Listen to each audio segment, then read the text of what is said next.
Hey guys, tonight we're going to dive into a world where survival didn't come from GPS apps or filtered water bottles, but from rotten bread, cold suspicion, and maybe a little divine luck. We're heading back to the medieval period, where the streets were cobbled, the air probably smelled like goat, and you, yes, you probably won't survive this. Not because you're not smart or resourceful, but because medieval life was a masterclass in daily near-death experiences. It's wild that anyone made it out alive.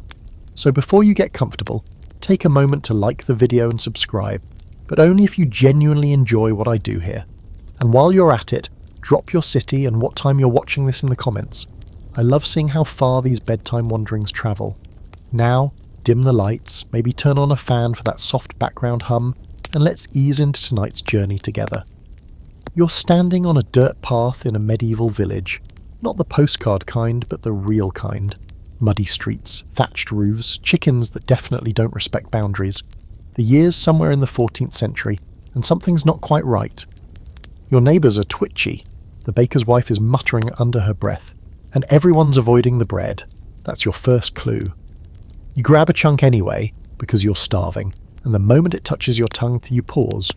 There's something odd about it. Not just stale, tangy. Wrong. Within hours, your fingers twitch uncontrollably. You feel feverish, you start hallucinating.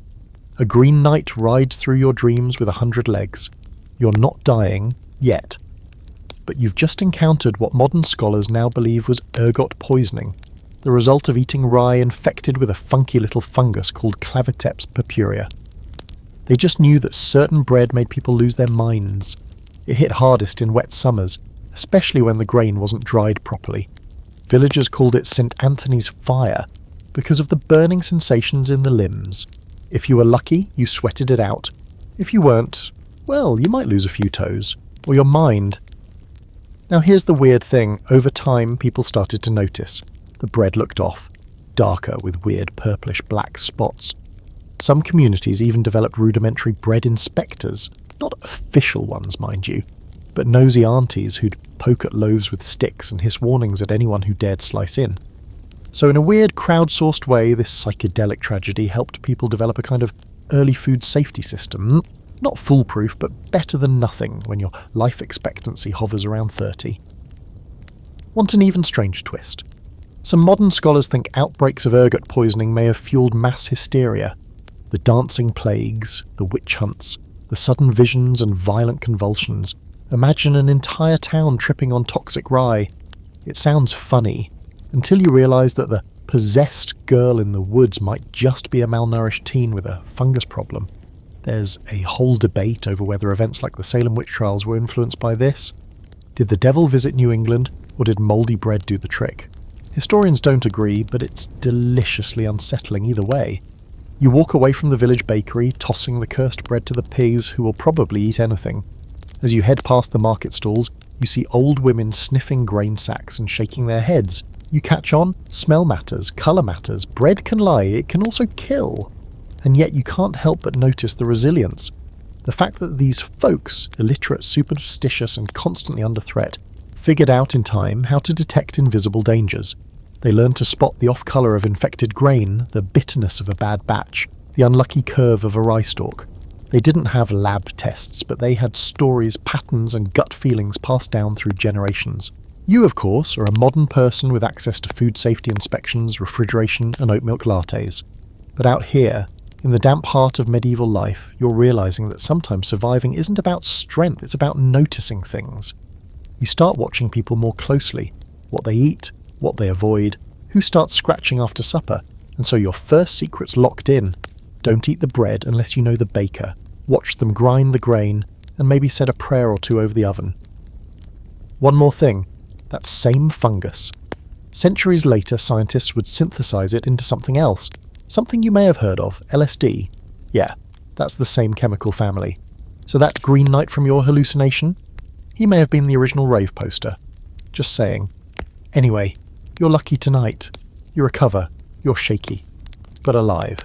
Someone gives you a bowl of lentils and tells you to lie down near the hearth. You do. The fire crackles.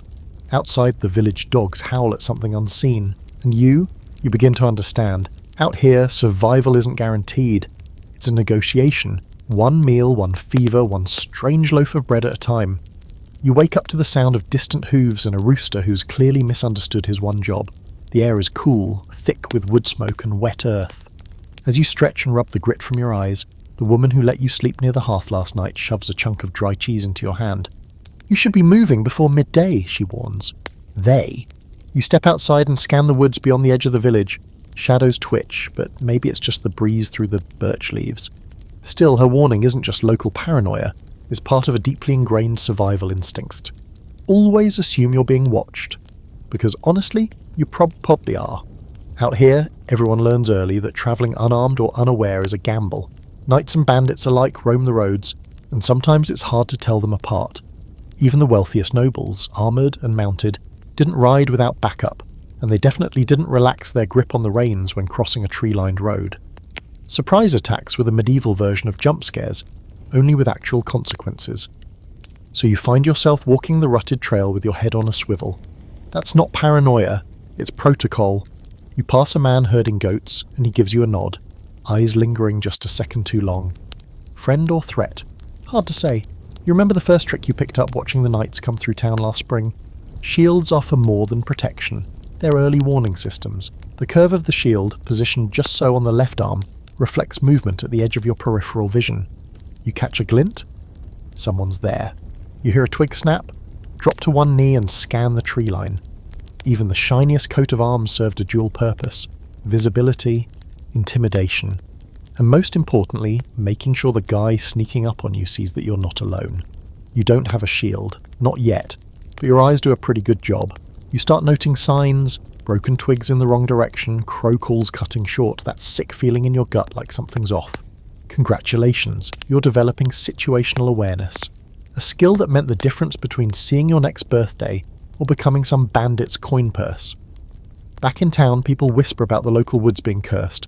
A century ago, maybe a monastery burned down there, or a noblewoman went mad and vanished into the trees. Whatever the story, one thing's true: anyone who's careless in the forest usually disappears. And here's the quirky bit. Some knights, especially during crusades, would attach tiny bells to their horses' gear, or even their own belts. Not to be festive, but because the soft jingling forced them to stay alert. When the bells stopped, that meant something was wrong. A lost horse, a fallen comrade, a silent threat. Imagine moving through a silent field, then suddenly the bells vanish behind you. That's when you draw your sword, or run. You start to notice that every traveller has a rhythm to their movement. Loud people are distracting. But the real survivors, they're quiet, calculated, walking like they know something you don't. Some keep their cloaks wrapped around their arms, concealing weapons. Others carry walking sticks with hollowed-out compartments, daggers, sometimes vials of something worse. Every step is theatre, every moment a potential ambush. Scholars still debate how much training the average medieval soldier received. Some say it was rigorous, almost ritualistic. Others argue that peasant levies were rushed into battle with little more than pitchforks and prayers. But one thing's clear: those who survived multiple campaigns, they learned to read the land like a book. Not just tracks, but bird patterns, cloud shifts, the scent of metal in the air. A battlefield was just a forest with worse lighting and more yelling. You're not a soldier, but walking these paths you begin to understand why people grew up knowing how to spot danger.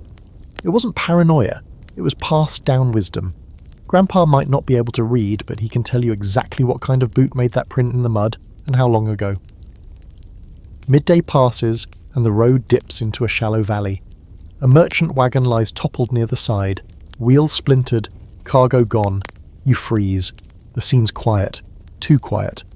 You crouch low and scan for movement. A dead horse slumps in the brush, and you catch the faint glimmer of something sharp near the tree line. Yeah, bandits. You back away slowly. That old woman was right. They do watch from the trees. You don't make it back to town. You cut across the fields, hugging hedgerows and ducking behind haystacks like it's a stealth mission. Your heart's hammering. You're not a hero. You're just trying not to die before dinner. When you finally reach a safe farmhouse, the old man sharpening his sickle just grunts at you. He asks. You nod. They never take the sacks of flour, he mutters. Then he shrugs. Should have had a decoy shield. Decoy shield? Apparently some travellers carried mock shields, painted canvas stretched over wood, mimicking the emblems of powerful lords. They couldn't actually block an arrow, but they could make you look connected, or dangerous. or not worth the hassle. A fake coat of arms could save your life, if no one called your bluff. The man invites you to sleep in his hayloft. Keep your boots on, he warns. You thank him and climb the ladder, nestling into itchy straw with a knife tucked under your tunic, just in case. And so tonight's lesson settles in. Out here, defence starts long before the fight. You don't wait for trouble, you read the signs, you watch the trees, and if you're lucky, you walk away before the arrows start flying. Dawn is a cold breath on your face, and the smell of something vaguely wet and bovine floats up from the barn below. You didn't sleep much. Every rustle made your heart stutter. But you're alive, and in the Middle Ages, that counts as a small miracle. You drop down from the loft, boots already laces tight, and thank the old man. He grunts and hands you a wrapped bundle of something heavy and sloshing, his version of breakfast. You peek inside, a leather flask and a chunk of coarse bread. You lift the flask, expecting water. What hits your nose is earthy, yeasty, a little sour. Definitely not water, it's beer. Or more precisely small beer, the stuff even kids drank day in, day out. Because in the medieval world, clean water was a dicey gamble. Wells were often shared with animals. Rivers were used for everything, and yes, everything means what you think it does. Water could carry disease like a Trojan horse made of diarrhea. But beer had been boiled, fermented, transformed. Brewing killed off most of the nasty stuff, and the alcohol, though low, added a little antiseptic muscle. And small beer wasn't your weekend IPA. It was watered down, barely alcoholic, meant for hydration more than celebration. If you had a family, even your 5-year-old drank it with breakfast. Cheers. You swig it, wincing at the taste. It's not awful, it's just medieval. And yet, with each sip, you get a deeper appreciation for the survival math at play. Boil water eels live longer. Add grain is able to feed yourself. Let it sit just long enough, it was safe to drink. People figured this out through trial, error, and probably a few funerals. You wander into the village centre, watching as a few women hang laundry between crooked posts. A barrel of beer is being wheeled toward the church. Yes, the church. Because monks were the real MVPs of medieval brewing. Monasteries often had the cleanest beer and the most reliable recipes. They even developed methods for preserving it longer and distributing it during famines. For some towns, the local alehouse was more essential than the market square. And here's a curious twist. The amount of beer brewed each day was often regulated by law. Not to keep people sober, but to ensure no one was tempted to cut corners. Brewing bad beer wasn't just gross, it could kill you. Contaminated grain, poor hygiene, or skipped steps could mean poisoning an entire village. Some places even had ale tasters, officials who sampled each batch to check the quality. Honestly, not the worst job. Unless someone cheated the recipe, then you'd be the first to find out the hard way. You follow the smell of hops to a house where a young man is stirring a bubbling pot over an open fire. His brew. He's added nettles, maybe rosemary, and something you can't place. Wormwood, he mutters, seeing your hunger look. Whether he means literal demons or just dysentery is unclear, but you respect the hustle. Of course, this was before hops became the go-to stabilizer. Early medieval beers used all kinds of herbs and plants, some helpful, others slightly hallucinogenic. The ingredient list wasn't always about flavour, it was survival science mixed with a little superstition. The scholarly debate today, whether medieval folks actually preferred beer over water for the taste, or just drank it out of necessity. Some argue water sources weren't all bad. Others point out that records consistently show beer as the default drink at every meal, from field workers to royalty. Still, we can't ignore that context. When water kills and beer doesn't, the choice kind of makes itself. As you wander further into town, you pass a group of kids playing with sticks and shouting nonsense. They're drinking from clay cups, likely filled with, you guessed it, small beer. You take it. It's lighter, sweeter, with a hint of something spicy. Not bad, actually. A local woman laughs from her doorway. Better than what the last reeve served.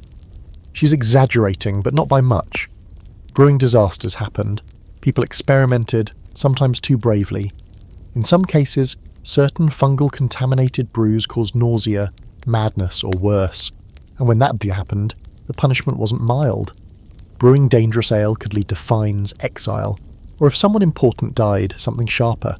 And yet beer saved lives. It kept people hydrated. It was portable, affordable, and when made properly, remarkably consistent. Some towns kept a communal brewing schedule. Others required inns to keep a minimum supply on hand for travellers. Beer was more than culture, it was infrastructure. A lifeline in a world where clean was a theory. You sit on a stone wall sipping the last of your morning brew, stomach full enough to move again. And it hits you, this isn't just about preference. It's engineering, social, agricultural, even architectural. Many homes were designed with space for brewing. Monasteries had entire wings dedicated to it. Cities taxed it, kings depended on it. The medieval world might not have trusted its water, but it bet everything on barley. Before you leave, you peek inside the local alehouse. It's dim, warm, with long benches and an almost sweet smell. Two men argue about grain prices while a woman behind the bar measures out today's batch. No mugs, just communal cups, often shared among patrons.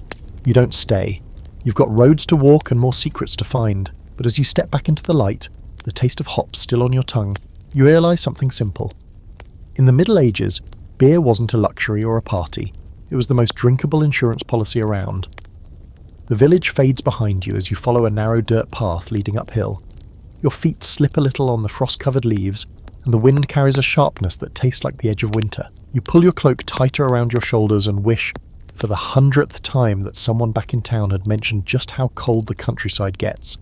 But the real surprise hits you as the sun rises higher and reveals the homes scattered across the hilltop. Most of them have no windows, at least not the kind you're used to. Just wooden shutters, closed tight, gaps stuffed with straw rags or wattle. Light doesn't get in, but neither does the cold, or worse. It's not just about modesty or cost. These houses are sealed up on purpose, and as you step into one of them, a one-room cottage you're invited into by a friendly shepherd, you realise just how much the air outside burns compared to the stale, smoky warmth within. The fire crackles low and you can barely see across the room through the haze, but it's warm, it's still, and that, it turns out, was the point. Because in the medieval world, open windows meant open sickness. We're talking about a time before germ theory, yes, but not a time before pattern recognition. People noticed. When the weather shifted and the cold wind blew in, people fell sick. When they left their shutters open too long, children coughed and old people stopped waking up. The houses of the poor were primitive, sure, but survival was baked into the design, literally. The idea was to seal the bad air out, not let the breeze freshen things up. A draught wasn't refreshing, it was deadly. You glance around, no chimney, just a hole in the roof where smoke can trickle out. Walls are made from mud and straw, thick enough to keep out the wind. The air inside? Oh. It's hot, damp, smoky, and smells like wet wool and onions, but it's still a sanctuary. You start to understand why people were suspicious of fresh air.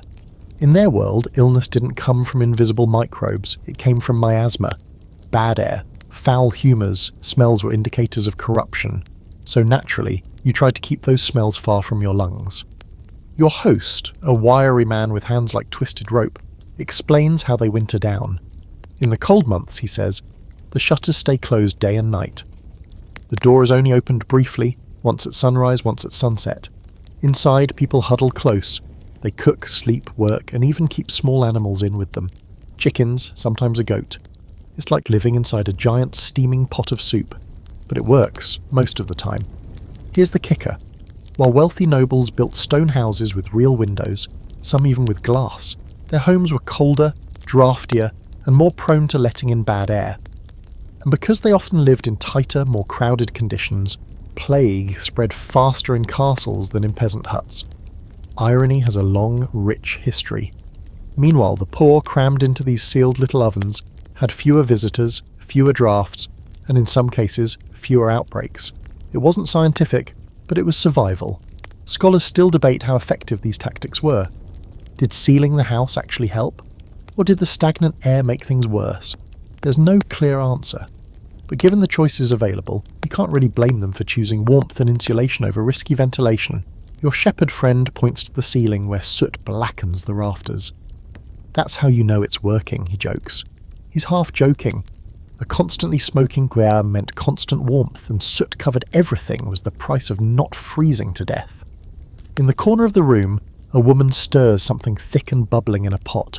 It smells like barley, maybe with cabbage or wild herbs. The entire house runs on this single fire. It cooks, it heats, it dries clothes, it warms water. You notice how the furniture is arranged. Everything low to the ground, huddled around the hearth. Beds are straw pallets stacked together. Everyone sleeps side by side, kids, parents, grandparents. Privacy? Not a concept. Survival? The only concept. And here's a fringe fact. Some families deliberately smoke their homes, as in intentionally filled them with smoke as a way to purify the air.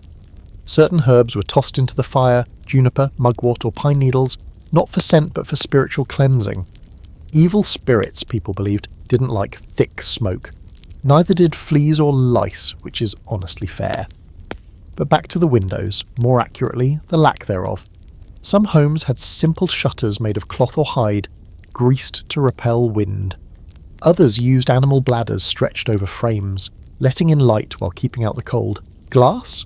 A luxury. And even then, most glass was cloudy, warped or coloured. Seeing outside wasn't the point. Keeping your insides warm and your lungs clean, that was the mission.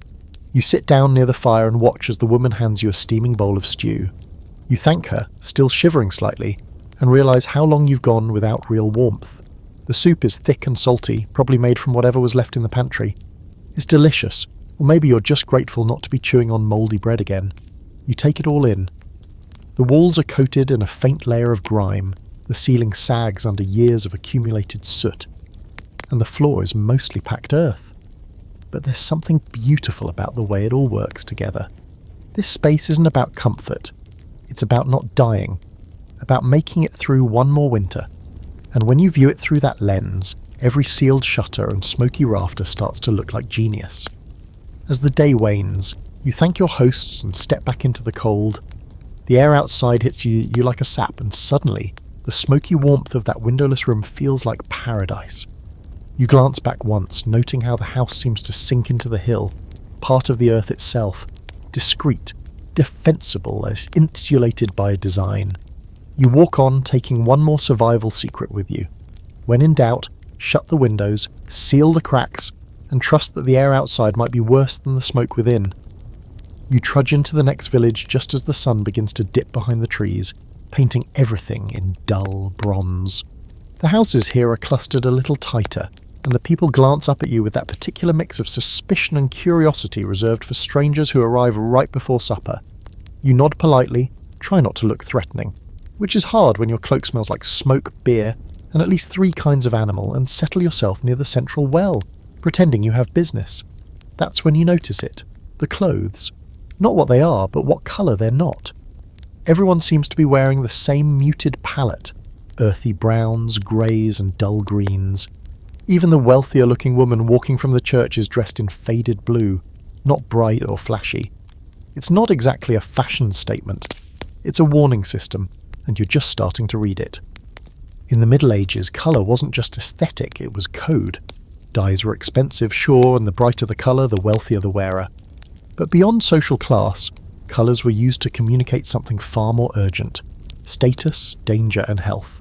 And in a world where the plague wasn't just folklore but a recurring nightmare, the wrong hue could get you chased out of town, or worse. A small boy passes you wearing a mustard-coloured tunic with a frayed edge.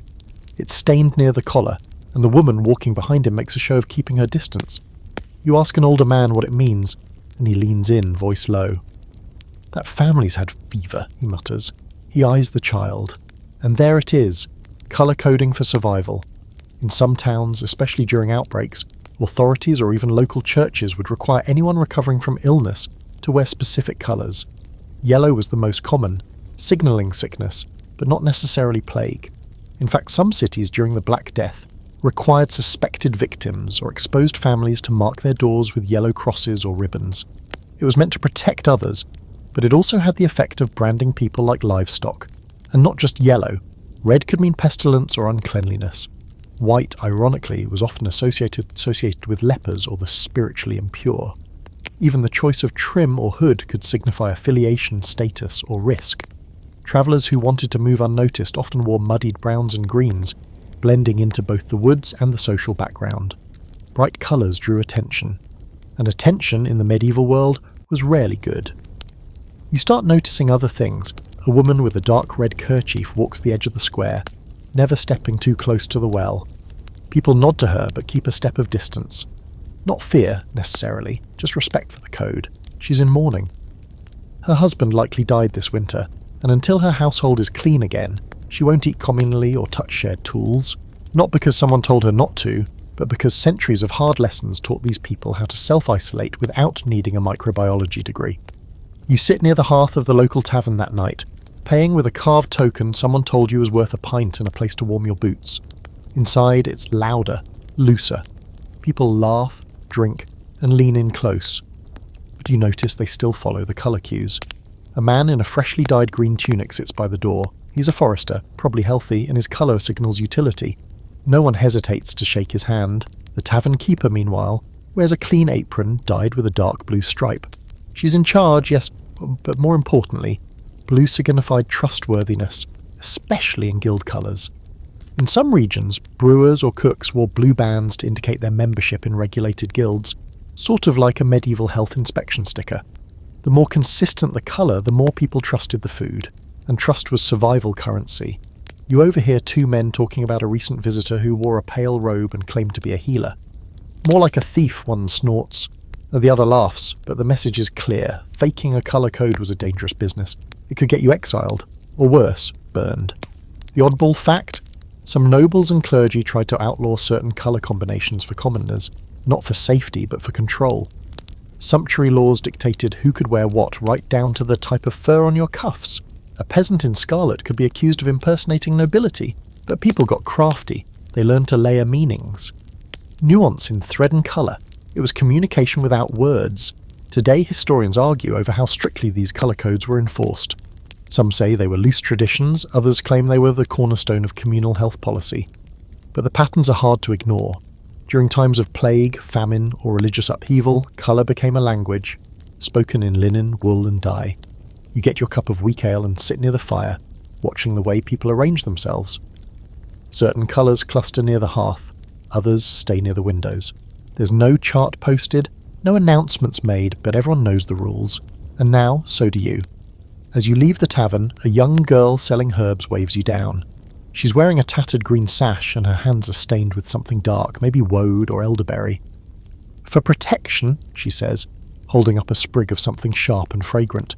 You hesitate. She grins. It's a trick question, of course. No colour stops death, but knowing which ones signal danger might just buy you another sunrise. You take the herb anyway, tuck it into your belt and move on into the night, eyes sharper, cloak held close, and your mind filing away this quiet lesson. In the Middle Ages, if you couldn't read or write, your safety still depended on knowing what colours to fear. You wake to the unmistakable scent of burning pine. Not the cosy kind, like from last night's hearth, but sharp, smoky, and urgent. Someone's fire is out of control. You bolt upright from your sleeping spot in the stables, heart thumping and squint through the cracks in the boards. A thick column of smoke spirals up from the edge of the village. But no one is panicking. No screams, no chaos. Just a few villagers walking briskly, purposefully toward the smoke.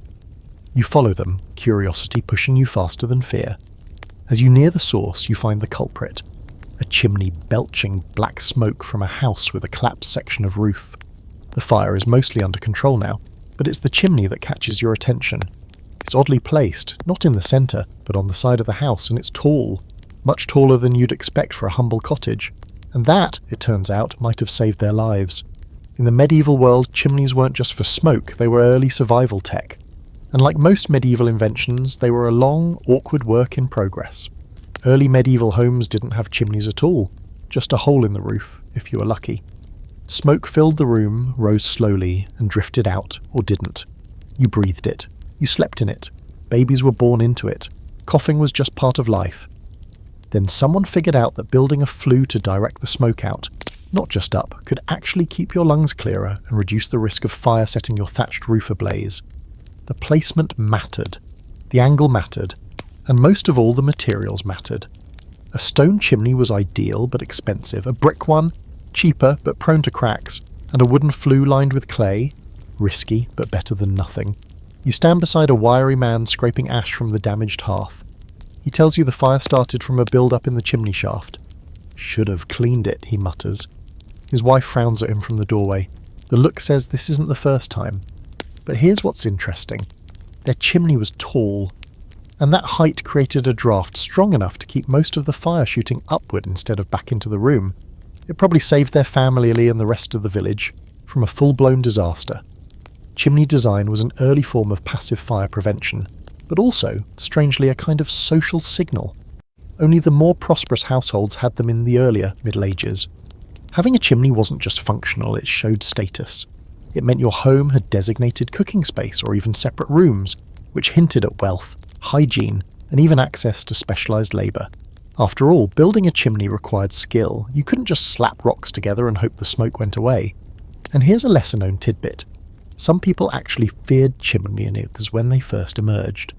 They saw them as unnatural holes in the house, portals where spirits or even witches could enter. There were stories of demons slithering down like smoke serpents, haunting families who dared to channel fire unnaturally. In some regions, charms were hung near the hearth to ward off whatever might try to slink in, but over time people adapted. Chimneys became not only common, but critical. They reduced indoor smoke, which, let's be honest, had been slowly suffocating generations. Chronic lung issues, probably linked to decades of cooking and sleeping in a low-ceilinged room with no ventilation. The chimney was a life-saving upgrade, even if it came centuries too late for a lot of peasants. Scholars debate whether medieval chimney use was widespread by the 12th century or still mostly elite until later.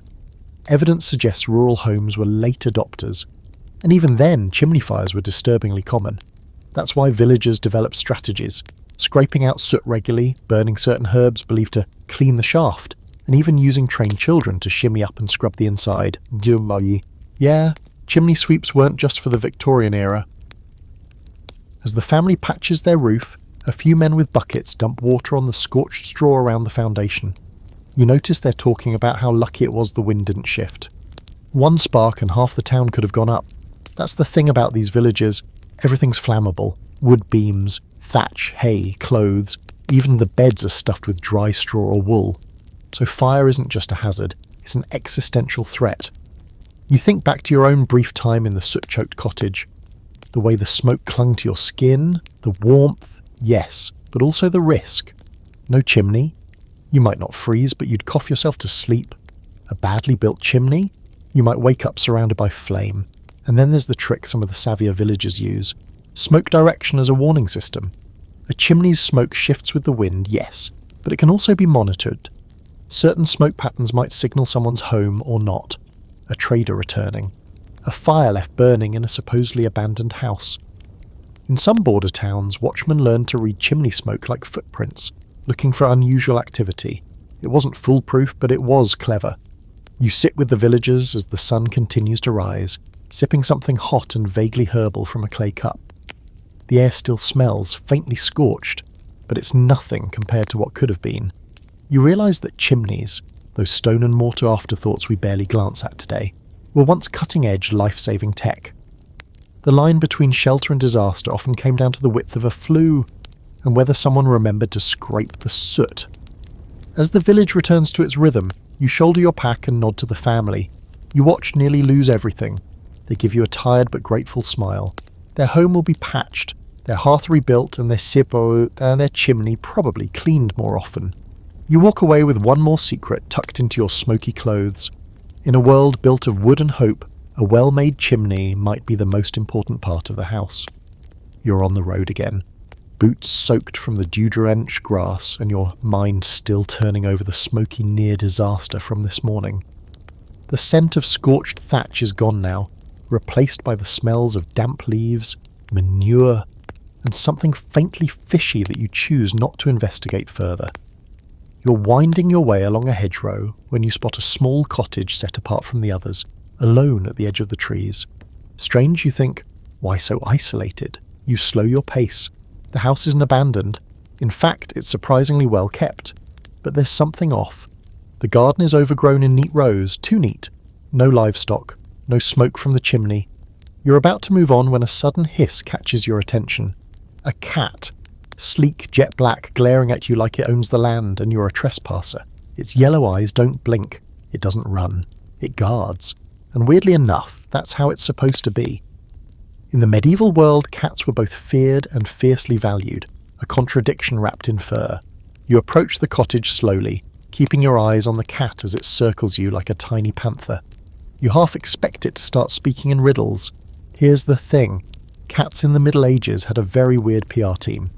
Depending on where you were and when, They were either demonic familiars linked to witches or indispensable pest control that literally kept your family alive. Sometimes both on the same day. You spot another cat slinking out from behind a stack of wood. Then a third perched high on the roof, its tail flicking lazily. This isn't a house with cats. This is a cat house. No, not that kind. A home protected by felines, and likely owned by someone smart enough to know what that meant. Because rats weren't just a nuisance in the medieval world. They were a death sentence. They chewed through grain stores, spoiled food, and worst of all carried fleas that carried the plague. And the only reliable line of defence, cats, silent, efficient, and terrifyingly good at their jobs. A single barn cat could mean the difference between eating through winter or starving. Or worse, dying of some fast-moving sickness you couldn't even name. You knock on the cottage door, not expecting an answer. But after a moment, an old woman opens it, wrapped in what looks like 7 different shawls. Her eyes are sharp, but not unkind. She sees you, then glances past your shoulder. They don't like strangers, she says. It takes you a second to realise she means the cats. You're invited in cautiously. The inside of her home is dim, packed with bundles of herbs, feathers tied with twine, and drying racks full of who knows what. She doesn't say it, but you can guess what people around here call her. Witch. Which, let's be clear, didn't necessarily mean evil spellcaster back then. It usually meant woman who knows things, especially things that scare people. She gestures for you to sit and offers you a strange tea. Dark, bitter, but warming. The cats keep watch from every corner, eyes like lanterns in the dim light. You ask her about them, and she gives a short laugh. She's not wrong. In parts of Europe, particularly during the height of plague hysteria, cats were rounded up and killed in mass purges, especially black ones. Superstition painted them as witches' familiars or omens of death. But the dark irony. Removing cats led to surging rat populations and more outbreaks. Oops! There's still debate among historians about how directly those anti-cat purges impacted plague spread. But the timeline is damning. Fewer cats, more rats, more fleas. Sometimes ignorance has body count. You sip your tea and watch the way the cats move. One curls around your leg but doesn't settle, just tests your scent. Another jumps lightly onto the windowsill and stares out into the woods, alert. You get the sense that if anything tried to enter this house uninvited, rat, spirit or man, it wouldn't make it past the door. The woman points out a shelf of small clay jars. They bring me things, she says. Bones, teeth, shiny things. She laughs again, a dry sound. And honestly, maybe they do. Medieval people were no strangers to the supernatural. They believed in spirits, omens, curses, and they watched animals closely for signs. Cats were thought to walk between worlds, which sounds poetic until you realise it meant people often burned them alive during festivals, just in case. Sometimes as part of rituals meant to bring good luck. That's one way to send mixed messages. Still, others treated cats like honoured guests. In monasteries, monks kept them to protect sacred texts from mice. Some cats were even listed in household inventories, with names, values and descriptions. One 9th century Irish poem lovingly describes a monk's cat named Pangoban, who chased mice while the monk chased wisdom. So yeah, cats had fans. You thank the woman and rise to leave. The cats watch you again, but this time with less suspicion. One even follows you to the edge of the woods before vanishing into the brambles like a shadow with whiskers. You walk on thinking about how survival in the Middle Ages wasn't always about brute strength or luck. Sometimes it was about knowing which animals to befriend and which to fear, and sometimes they were the same animal. So here's your lesson for the day. Don't trust a cat, but don't live without one either. They may be mysterious, aloof, and possibly plotting your death, but they'll save your grain, protect your home, and just maybe keep the plague away. Just don't call them. They'll come when they want to. You wake to the sound of bells. Soft, distant, and eerily timed. Not church bells exactly, and not the warning kind you've heard before. This is subtler. It rings once, then again after a pause, then twice in quick succession. The pattern isn't random. Someone's telling someone else something. And the weird part? It's not even dawn yet. You roll over on your straw bed in the loft of a stranger's barn and blink up at the rafters, trying to remember where you are. Right, the little hamlet near the marshes, the one with the quiet fields and the cat-guarded cottage from yesterday. As the bells echo again, 3 short chimes, then silence. You decide you've got to know what that means. Outside, the mist hugs the ground like a sleeping creature, and the air smells faintly of peat and ash. The village is quiet but not asleep. You spot 2 boys walking toward the church, each carrying bundles of dried reeds. One stops to listen as the bell rings again. Neither looks alarmed, just tuned in. You follow them to the edge of the square, where a small wooden belfry stands, little more than a platform with a weathered rope dangling beneath a slanted roof. A man in his 50s stands beneath it, a simple wool cap pulled low over his ears. He watches the horizon as he rings the bell. One long toll, a pause, too short. Then he stops, listening for something in return, or you ask him, keeping your tone light. He shrugs, not unkindly.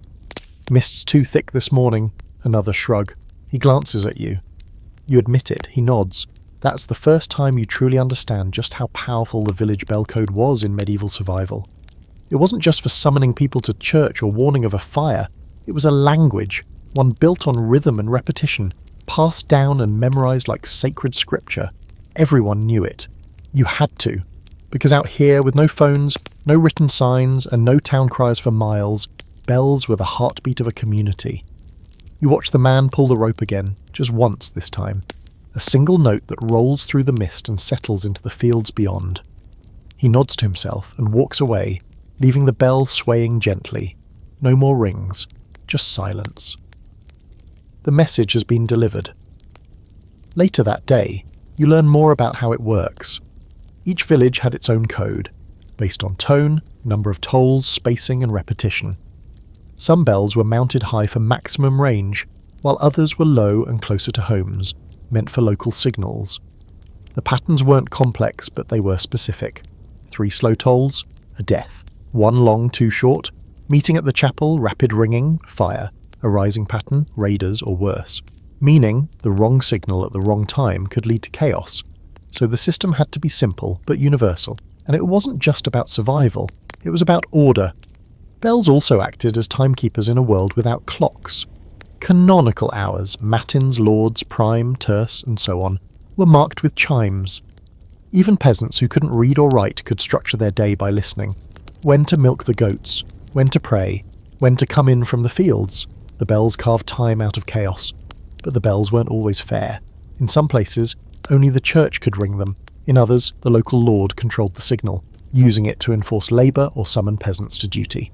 There are records of bells being used to mobilise levies, signalling that the able-bodied men had to gather, weapons in hand because the border had been breached. Not every ring meant death, but every ring meant something you couldn't ignore. And here's your fringe fact for today. In a few towns, the bells themselves were believed to have magical power. During plagues, people rang them constantly, believing the vibrations could drive away disease or evil spirits. Some bells were blessed or named. Others were forged with inscriptions meant to ward off curses. Dramatic? Yes, but maybe not entirely wrong. You pass a boy playing with a tiny wooden replica of the bell tower. He's mimicking the tolls with a stick, practicing rhythms. His grandmother calls out, correcting him. "She scolds!" He laughs, and then they start it again. It's strange, almost sweet. This isn't just alarm or ritual, it's language passed on like lullabies. Of course, there's scholarly debate around just how standardized these codes really were. Some argue that the meanings change constantly, that they were little more than guesswork tied to tradition. Others point to how consistently bells appear in records of crises, fires, battles, storms. When everything else failed, the bell still rang, loud, clear, and impossible to ignore. As evening falls, the mist finally lifts, revealing a sky streaked with gold and smoke. The belfry stands quiet now, silhouetted against the treetops. You realise how comforting that silence is. No fire, no plague, no invaders, no call to arms, just peace. For now. You head back to the barn, grateful for the warning that delayed the ploughing. If you'd been out in the fields earlier, your soaked boots might have been something worse. People drown in marshes here. It happens fast and without a sound. But the bell had told them, not today. Wait. And maybe that's the lesson tonight. In a world without text messages or sirens, a single bell toll could mean the difference between safety and disaster. All you had to do was listen and remember which pattern might just save your life. You leave the village with the bell tower behind you, heading east along a road that's more mud than path. The kind of road where each step tries to suck your boots off, and you wonder whether medieval people ever really got used to this, or if they just accepted that life was one long battle with the terrain. A heavy mist still clings to the fields, curling around tree trunks like old ghosts, and everything is wet. Not rain wet, just soaked by time. Even your bones feel damp. After a few miles, you come across a pair of travellers huddled under a skeletal-looking tree. One of them is rubbing something on his feet, something thick, pale, and glistening in the early light. You almost keep walking, but curiosity wins. You ask him what it is, and he holds up a clay pot with a smirk. "Goose fat," he says. You raise an eyebrow. "Goose fat? Works better than prayer," he adds, and honestly, that tracks. In the medieval world, goose fat was the original all-purpose travel hack. You sit beside them and ask for the story. Turns out this isn't some random superstition, it's a survival tactic passed down by soldiers, hunters, and desperate winter travellers. First off, it's insulating. When rubbed on the skin, goose fat created a natural barrier against wind and moisture. People slathered it on their feet before slipping into worn leather boots, on their hands before a trek, and even across their chest under rough wool to keep warm. It was the medieval version of a thermal layer, oily, slippery, and surprisingly effective. You glance at your own cracked hands and half-frozen toes and begin to wonder why this isn't still a thing. It might smell like yesterday's dinner, but if it meant not losing a toe to frostbite, who cares? There's more. According to the older traveller, missing 2 teeth but full of stories, goose fat was sometimes mixed with herbs to create salves for everything from sore joints to chest congestion. Bay leaves for circulation, thyme for warmth, nettle for nerve pain. The mixture would be warmed by the fire, then rubbed in with rough hands until the skin absorbed every last bit of grease. Travellers swore by it. Some even believed it warded off illness, though in fairness, everything back then was believed to ward off illness. And the best part? It was cheap, at least for those who had access to geese. You didn't need a fancy apothecary or nobleman's purse. If you were clever enough to raise and pluck your own, you had an all-weather, all-purpose potion in your backyard. Now for the quirky bit. Goose fat wasn't just for warmth, it was also used for stealth. In some regions, especially among border raiders or smugglers, people would coat the soles of their boots in it, not just to waterproof them, but to reduce the noise of their steps. A well-greased boot squeaked less, slid more, and left softer footprints. Basically, it turned you into a medieval ninja with oily feet. You laugh at the thought, and the younger traveller grins. "We've slipped past more than one watch that way," he says. "Apparently stealth has a trade-off, traction. Of course, some of this is up for debate. Not every historian agrees goose fat was this popular. Some claim the records are too sparse or that it was more regional than widespread. Others argue it was a luxury reserved for the wealthy or those close to poultry. But oral tradition paints a different picture. The fact that these two ragged men on the side of a forgotten road both carry goose fat like it's gold, that tells you everything you need to know. You ask if it's ever been used for, say, cooking instead, and the older man snorts. He points at his hands. You can always catch another rabbit. Fair point. You sit for a while longer, watching as they finish their morning ritual. One pulls on patched-up boots with a practiced tug, sealing in the layer of fat. The other rubs some on a fresh scrape across his shin. They offer you a bit from the jar, and you hesitate for only a second before accepting. It's cold and greasy and clings to your fingers like clingy oatmeal. You rub it into your cracked knuckles and feel for the first time in days some real relief. There's something almost intimate about it. This act of greasing up for the road. Not glamorous, not noble, but real. Medieval survival wasn't always about battlefields or grand quests. More often it came down to figuring out how to not freeze to death between villages. You assume he's joking, but also, maybe not. You tuck the last smear of fat into a scrap of cloth and slip it into your pack, just in case. You walk on with warmer hands, softer steps, and one more secret tucked into your journey. Sometimes the thing that keeps you alive isn't steel or fire, it's goose fat. And yes, it smells weird. But then again, so does everything out here. You're walking with a new swagger now, well, a subtle one. More like a mildly confident limp, really. Your boots are greased, your hands feel less like bark, and the morning air, though still biting, doesn't feel like it's trying to kill you anymore. A win. You're headed downhill into a slightly larger village than the last few. Wooden signs hanging over doors, a chapel with stained glass so faded it looks like old bruises, and a cluster of low stone houses built tightly together, their chimneys belching blue smoke into the crisp air. You follow your nose toward the centre of the settlement, hoping for something warm and edible. Instead, you find something a little more social, A communal meal. About 20 people sit cross-legged around a long wooden table set in the open square, passing around bowls of stew and hunks of coarse bread. You pause at the edge of the scene, unsure of the etiquette. Then a woman, middle-aged, tough hands, sharper eyes, waves you over and holds out a bowl. You're in. But here's where things get interesting. No one has their own plate or utensils. There's one long loaf of bread being torn and passed. 2 large wooden bowls are being shared between groups. And as you reach for a bite, you notice something else. People are watching, closely, not rudely, but carefully. Measuring. It hits you. They're watching how you eat. In the medieval world, communal eating wasn't just about food. It was a full-blown trust exercise. Every bite was a test of honesty, health, and even loyalty. Forks, not a thing yet. Spoons were common but often shared. Knives were personal, you brought your own. But more importantly, you ate in public view. And if you tried anything shady, like slipping something into someone's portion, you'd be noticed fast. You sit cautiously and watch how it works. One man tears bread and dips it into the bowl. He takes a bite, then passes the bread to the woman next to him. She doesn't hesitate. No one double dips, no one hoards. Everything's about rhythm and fairness. And here's the survival secret buried in this seemingly chaotic picnic. Communal eating made it much harder to poison someone. Especially in small villages or noble courts, food was often served from shared bowls, and portions were not pre-assigned. You didn't know exactly what bite you, or someone else, would get. This made slipping poison into a specific dish a risky business. If you got caught trying, well, hope you enjoy public execution, but beyond that, communal meals acted as a kind of primitive quality control system. If someone's stew smelled off, or if a piece of meat looked grey, others would notice and say something. Remember, food poisoning wasn't just uncomfortable in the Middle Ages, it could be deadly.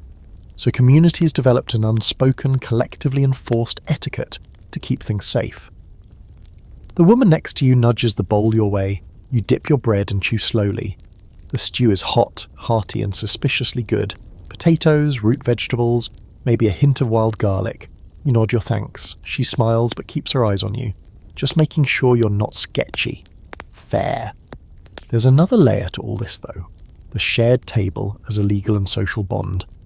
In many medieval traditions, eating together meant forming trust, sometimes even formal alliances. There are records of peace treaties being sealed with meals because sharing food symbolised shared fates. You don't poison someone you just broke bread with, at least not if you want to be invited back. This is why nobles had food tasters, why kings dined in public, why monks all ate in stunned silence but under watchful eyes, because what you ate and how you ate it was a matter of life and death. Now for your fringe fact. Some wealthy households developed elaborate food rituals specifically to prevent poisoning. Think carved trenchers, bread plates to absorb toxins, silver spoons, silver they believed would tarnish in the presence of poison, and perhaps the oddest one, carrying your own salt. Not for seasoning, but because communal salt bowls could be tampered with. If you brought your own, you could trust it. Maybe. Back at your table, you notice the kids eating last. After the elders, after the visitors. Not out of disrespect, but because the older folks want to ensure the food is safe before handing it off to the most vulnerable. It's not superstition, it's the result of centuries of hard-earned caution. There's scholarly debate over just how common poisoning really was in the Middle Ages. Some argue it's overblown, mostly legend and paranoia. Others point to the endless court scandals, mysterious deaths, and obsession with antidotes as proof that it happened more than people want to admit. But regardless of frequency, the fear of it shaped behaviour, and that fear became etiquette, and etiquette eventually became survival. As the meal winds down, someone pulls out a skin of cider and passes it around. You hesitate for just a second. The woman notices and chuckles. "No one's poisoning cider," she says, comforting, in a very specific medieval sort of way. You drink. It's tart and sharp and exactly what your throat needed. The bowl returns, now scraped nearly clean, and people begin to rise, stretching and murmuring to one another in the fading light. One man, a smith by the look of his hands, offers you a place to sleep in his workshop. You accept, grateful and full. As you follow him, you glance back at the sebble, just scraps and crumbs now, but what lingers is the memory of 20 eyes on you as you reached for your first bite. Not hostile, just careful, because in a world where trust was scarce and danger could hide in a spoonful of stew, The dinner table was the first line of defence. You wake to the rhythmic clank of metal against metal. The blacksmith's workshop is already alive with noise and heat, even though the sun's barely crept above the thatched rooftops. You slept curled in a corner, wedged between a rack of horseshoes and a suspiciously stained apron, and now your back is filing a formal complaint. But the warmth from the forge was real, and that's not nothing in a world where stone floors can suck the life out of your bones overnight. The smith nods at you without turning from his anvil. He's shaping something heavy and curved, maybe a scythe blade, maybe an oversized spoon. Hard to tell, but it's the wall behind him that catches your eye. There's a strange little sketch drawn in charcoal, a square with a tiny sun in the corner and an arrow pointing to one side. You step closer. He sees your interest. You blink. Wall. For winter, he explains. Ah, this is the kind of medieval wisdom that doesn't make it into history books or fantasy novels, but it kept more people alive than all the knights combined.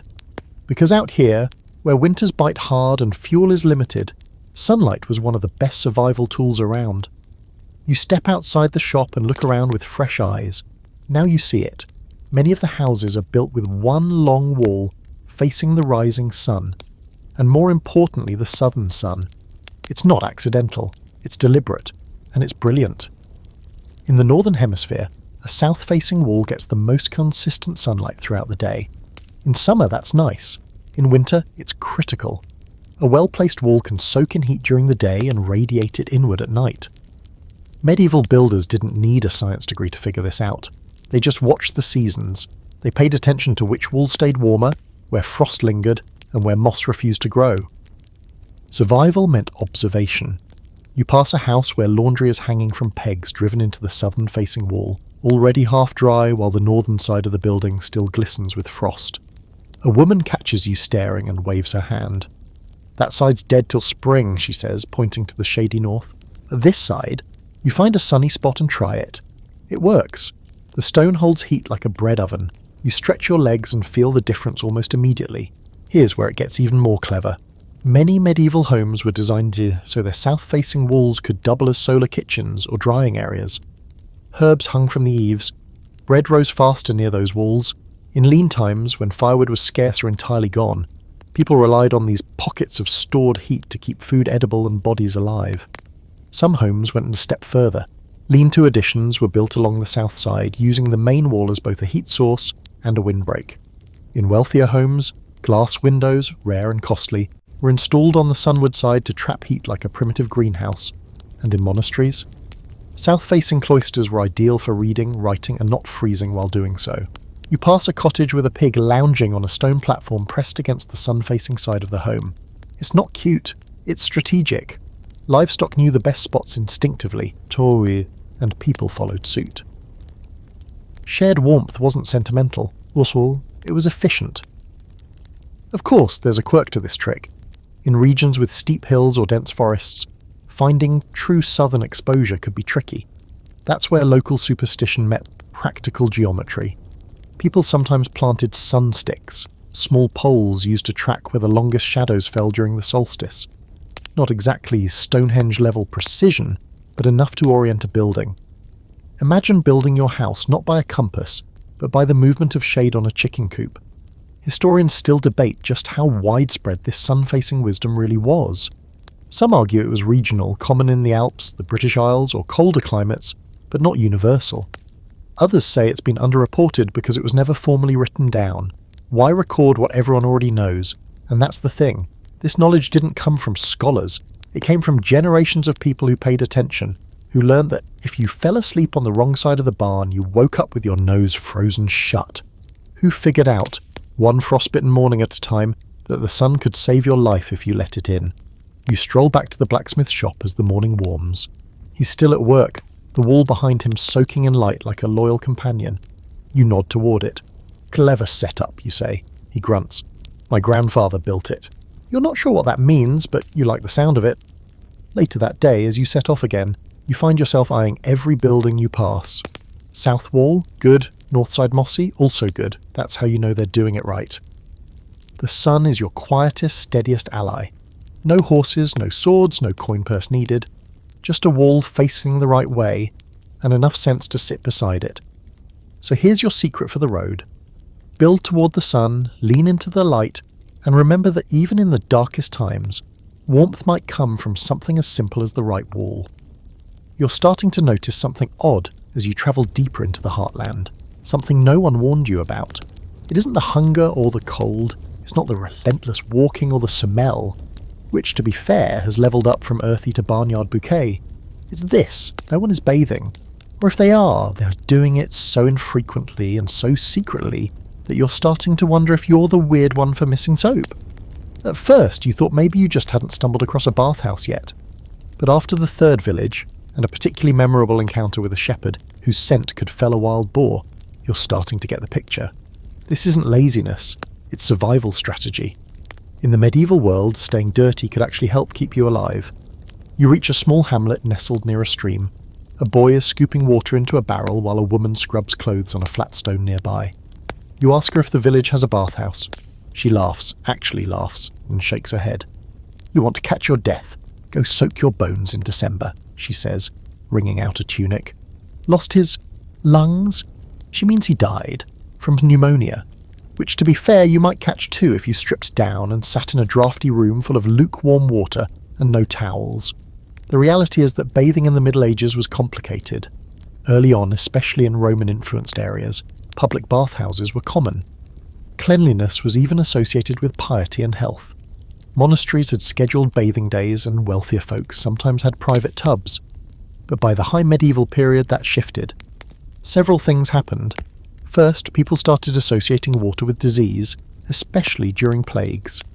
Dirty water could kill you, and warm, steamy bathhouses, perfect breeding grounds for illness, or so people believed. Germ theory wasn't a thing yet, but intuition was. If more people got sick after bathing, then maybe it was the bath's fault. Logical in a very unscientific sort of way. Then there was the moral panic.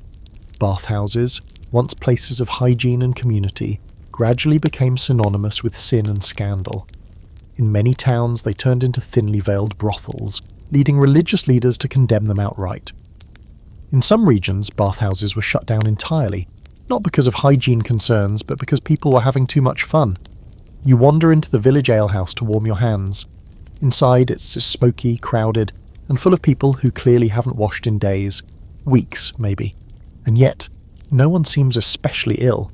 You start to realise there's a pattern here. Grime was armour. When you lived elbow to elbow with livestock, dirt and disease, your skin, covered in its own natural oils and layers of dried sweat, acted like a weird organic barrier. Frequent washing, especially with harsh soap, could leave your skin vulnerable to infection. Cracked hands, exposed wounds, and wet hair in cold weather were all invitations to the Grim Reaper. So instead of bathing, people wiped down with cloths, rubbed themselves with vinegar, or smoked their clothes over fires to kill lice. In some cases, they dust themselves with dried herbs or ashes to absorb sweat and deter fleas. Not pleasant, but effective. Ish. And here's the weirdest part. Some physicians actually recommended staying dirty during the outbreaks. One 14th century doctor wrote that opening your pores with hot water was a surefire way to let in the bad air that carried disease. Better to stay sealed up tight in your natural crust. Delicious. Of course, not everyone agreed.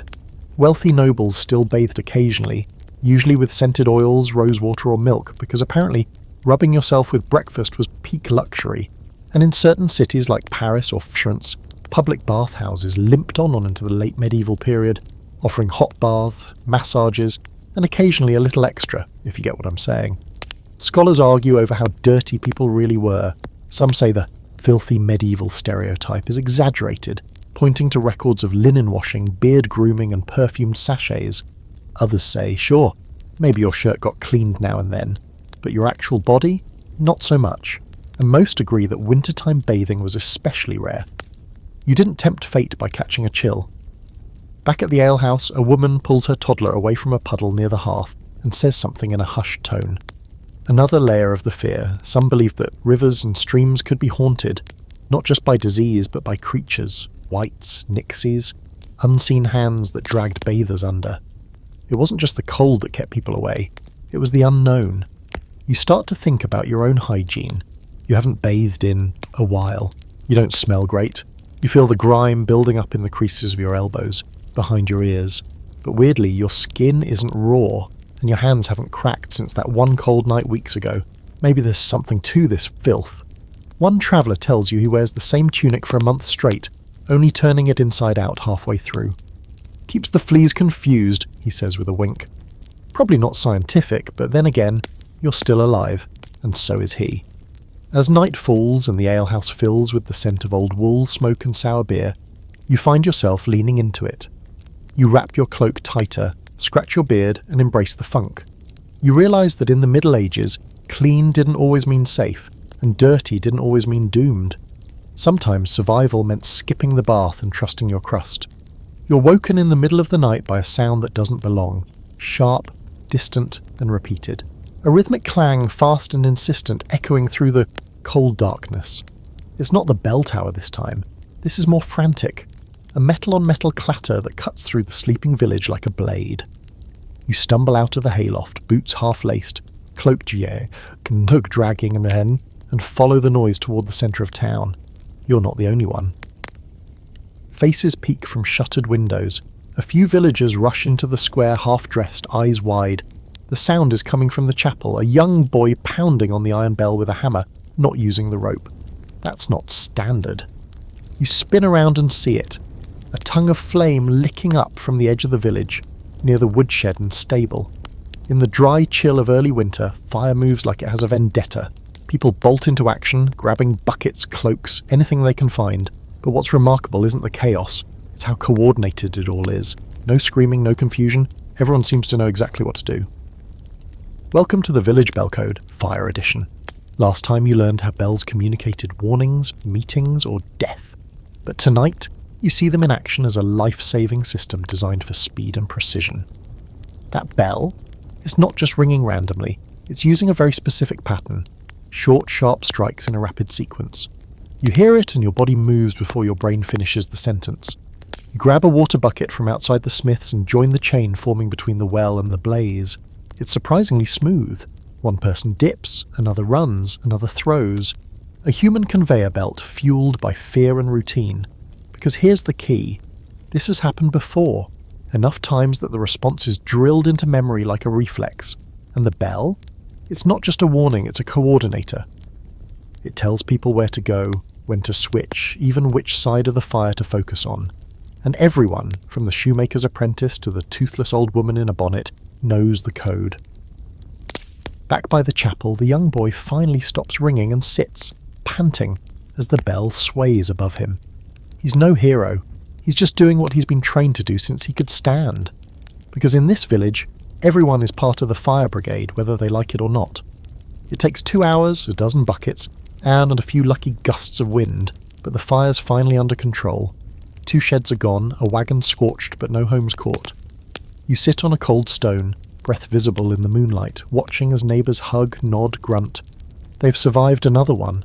The woman who housed you last night sits beside you and offers a chunk of dried apple. Happens every winter, she says. Chimneys clog, sparks fly. And that's the magic, isn't it? The bell isn't just a noisemaker. It's a medieval emergency broadcast system built not from wires or satellites, but from rhythm, community and generational memory. There's a fringe bit of lore she mentions too. Some villagers believed the bell itself had the power to repel fire. Blessed by priests, inscribed with Latin phrases, or forged with sacred metals, the bell wasn't just an alarm, it was a protector.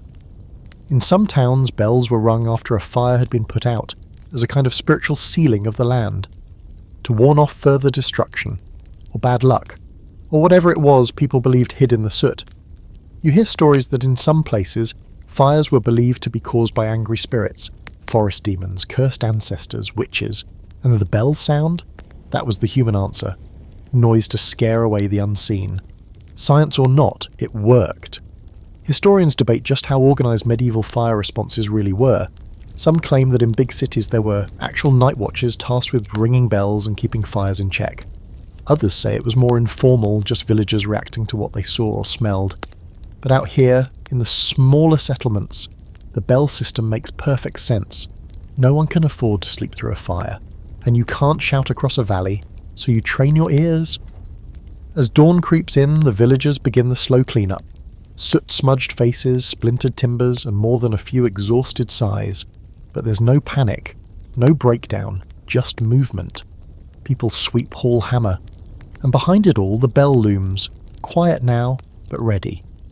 You help stack what's left of the burned shed into a neat pile, and notice the blacksmith nearby checking the bell's frame, making sure it's solid. He catches your eye and shrugs. "It's not fancy," he says. "That's the point, isn't it?" You walk away later that morning, back aching and hands raw, but feeling strangely reassured. You're beginning to understand that in this world, survival wasn't about the strength of your sword or the sharpness of your wit. It was about community, shared knowledge, and being able to recognise exactly what 5 quick chimes meant at 2 in the morning. So here's your lesson from the ashes.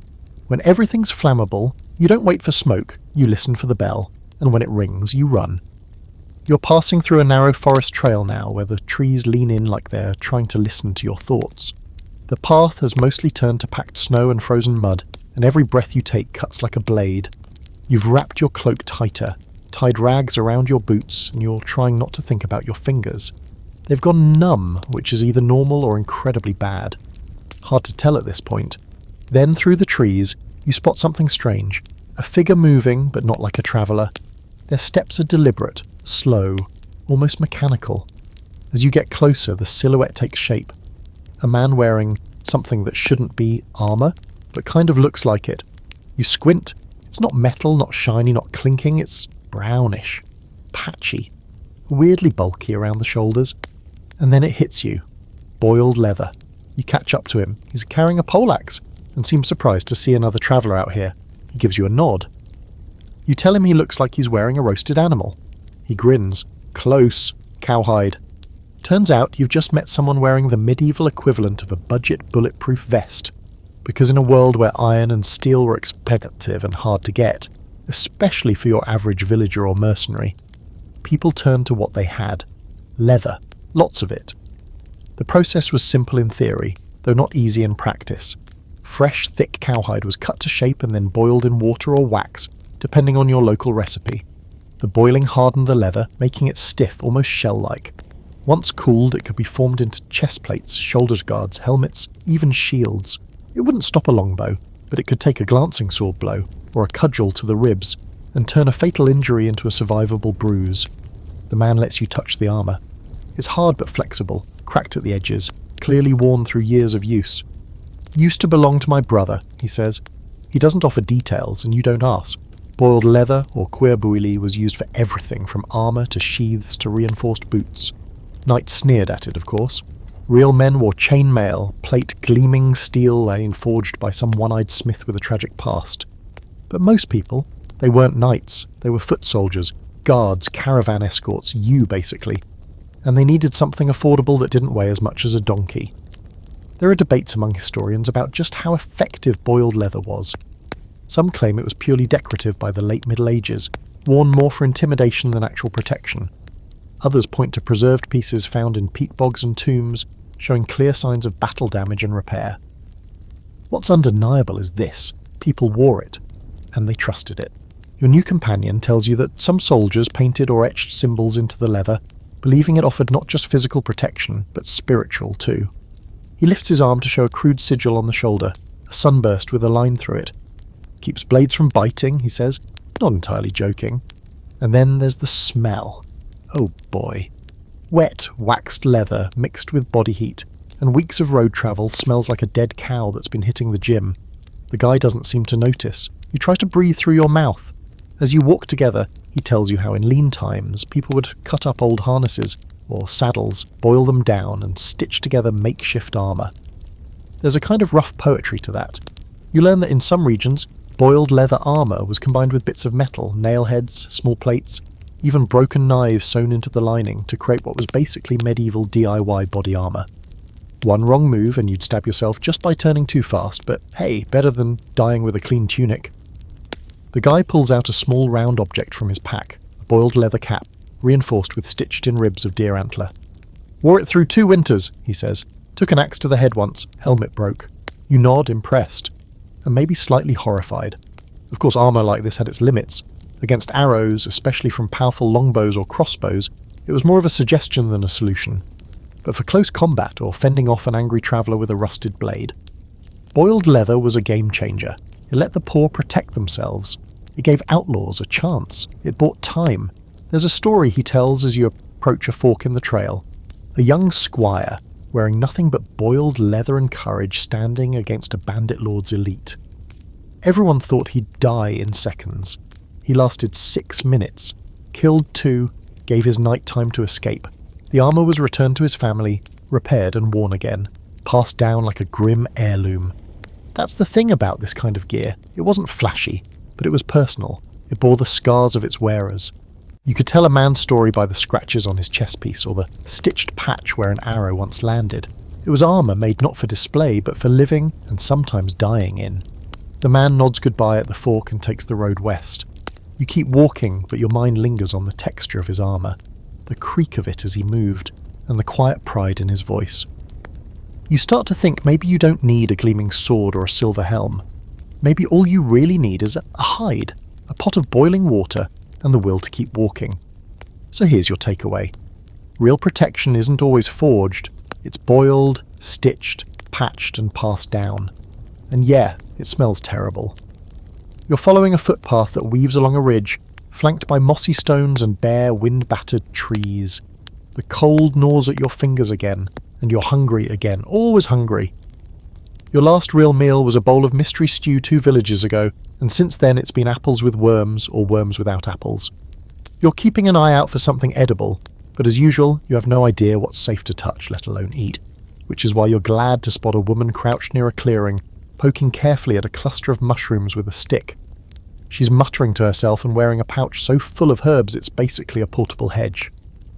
You approach slowly, and when she doesn't immediately hiss at you or vanish into a tree, you take it as a good sign. You ask, pointing at the mushrooms. Death, if you don't know the difference, she says without looking up. Right. Turns out one of the most essential survival tools in the Middle Ages was folklore, especially when it came to food. The woman explains it while she gently slices a few small brown-capped mushrooms and drops them into her basket. We don't have books out here, she says. She recites one. Red on top, you'd better stop, white and wide, best run and hide. If it glows or smells too sweet, don't put it anywhere near your teeth. You repeat it, mostly to lock it into your brain before the hunger makes you do something foolish.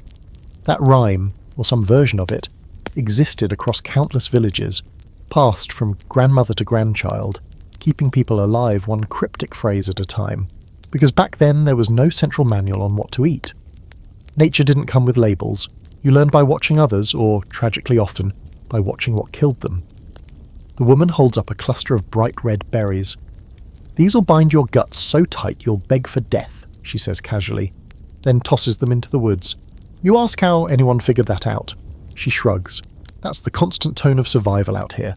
Someone had to die for the rest of us to learn.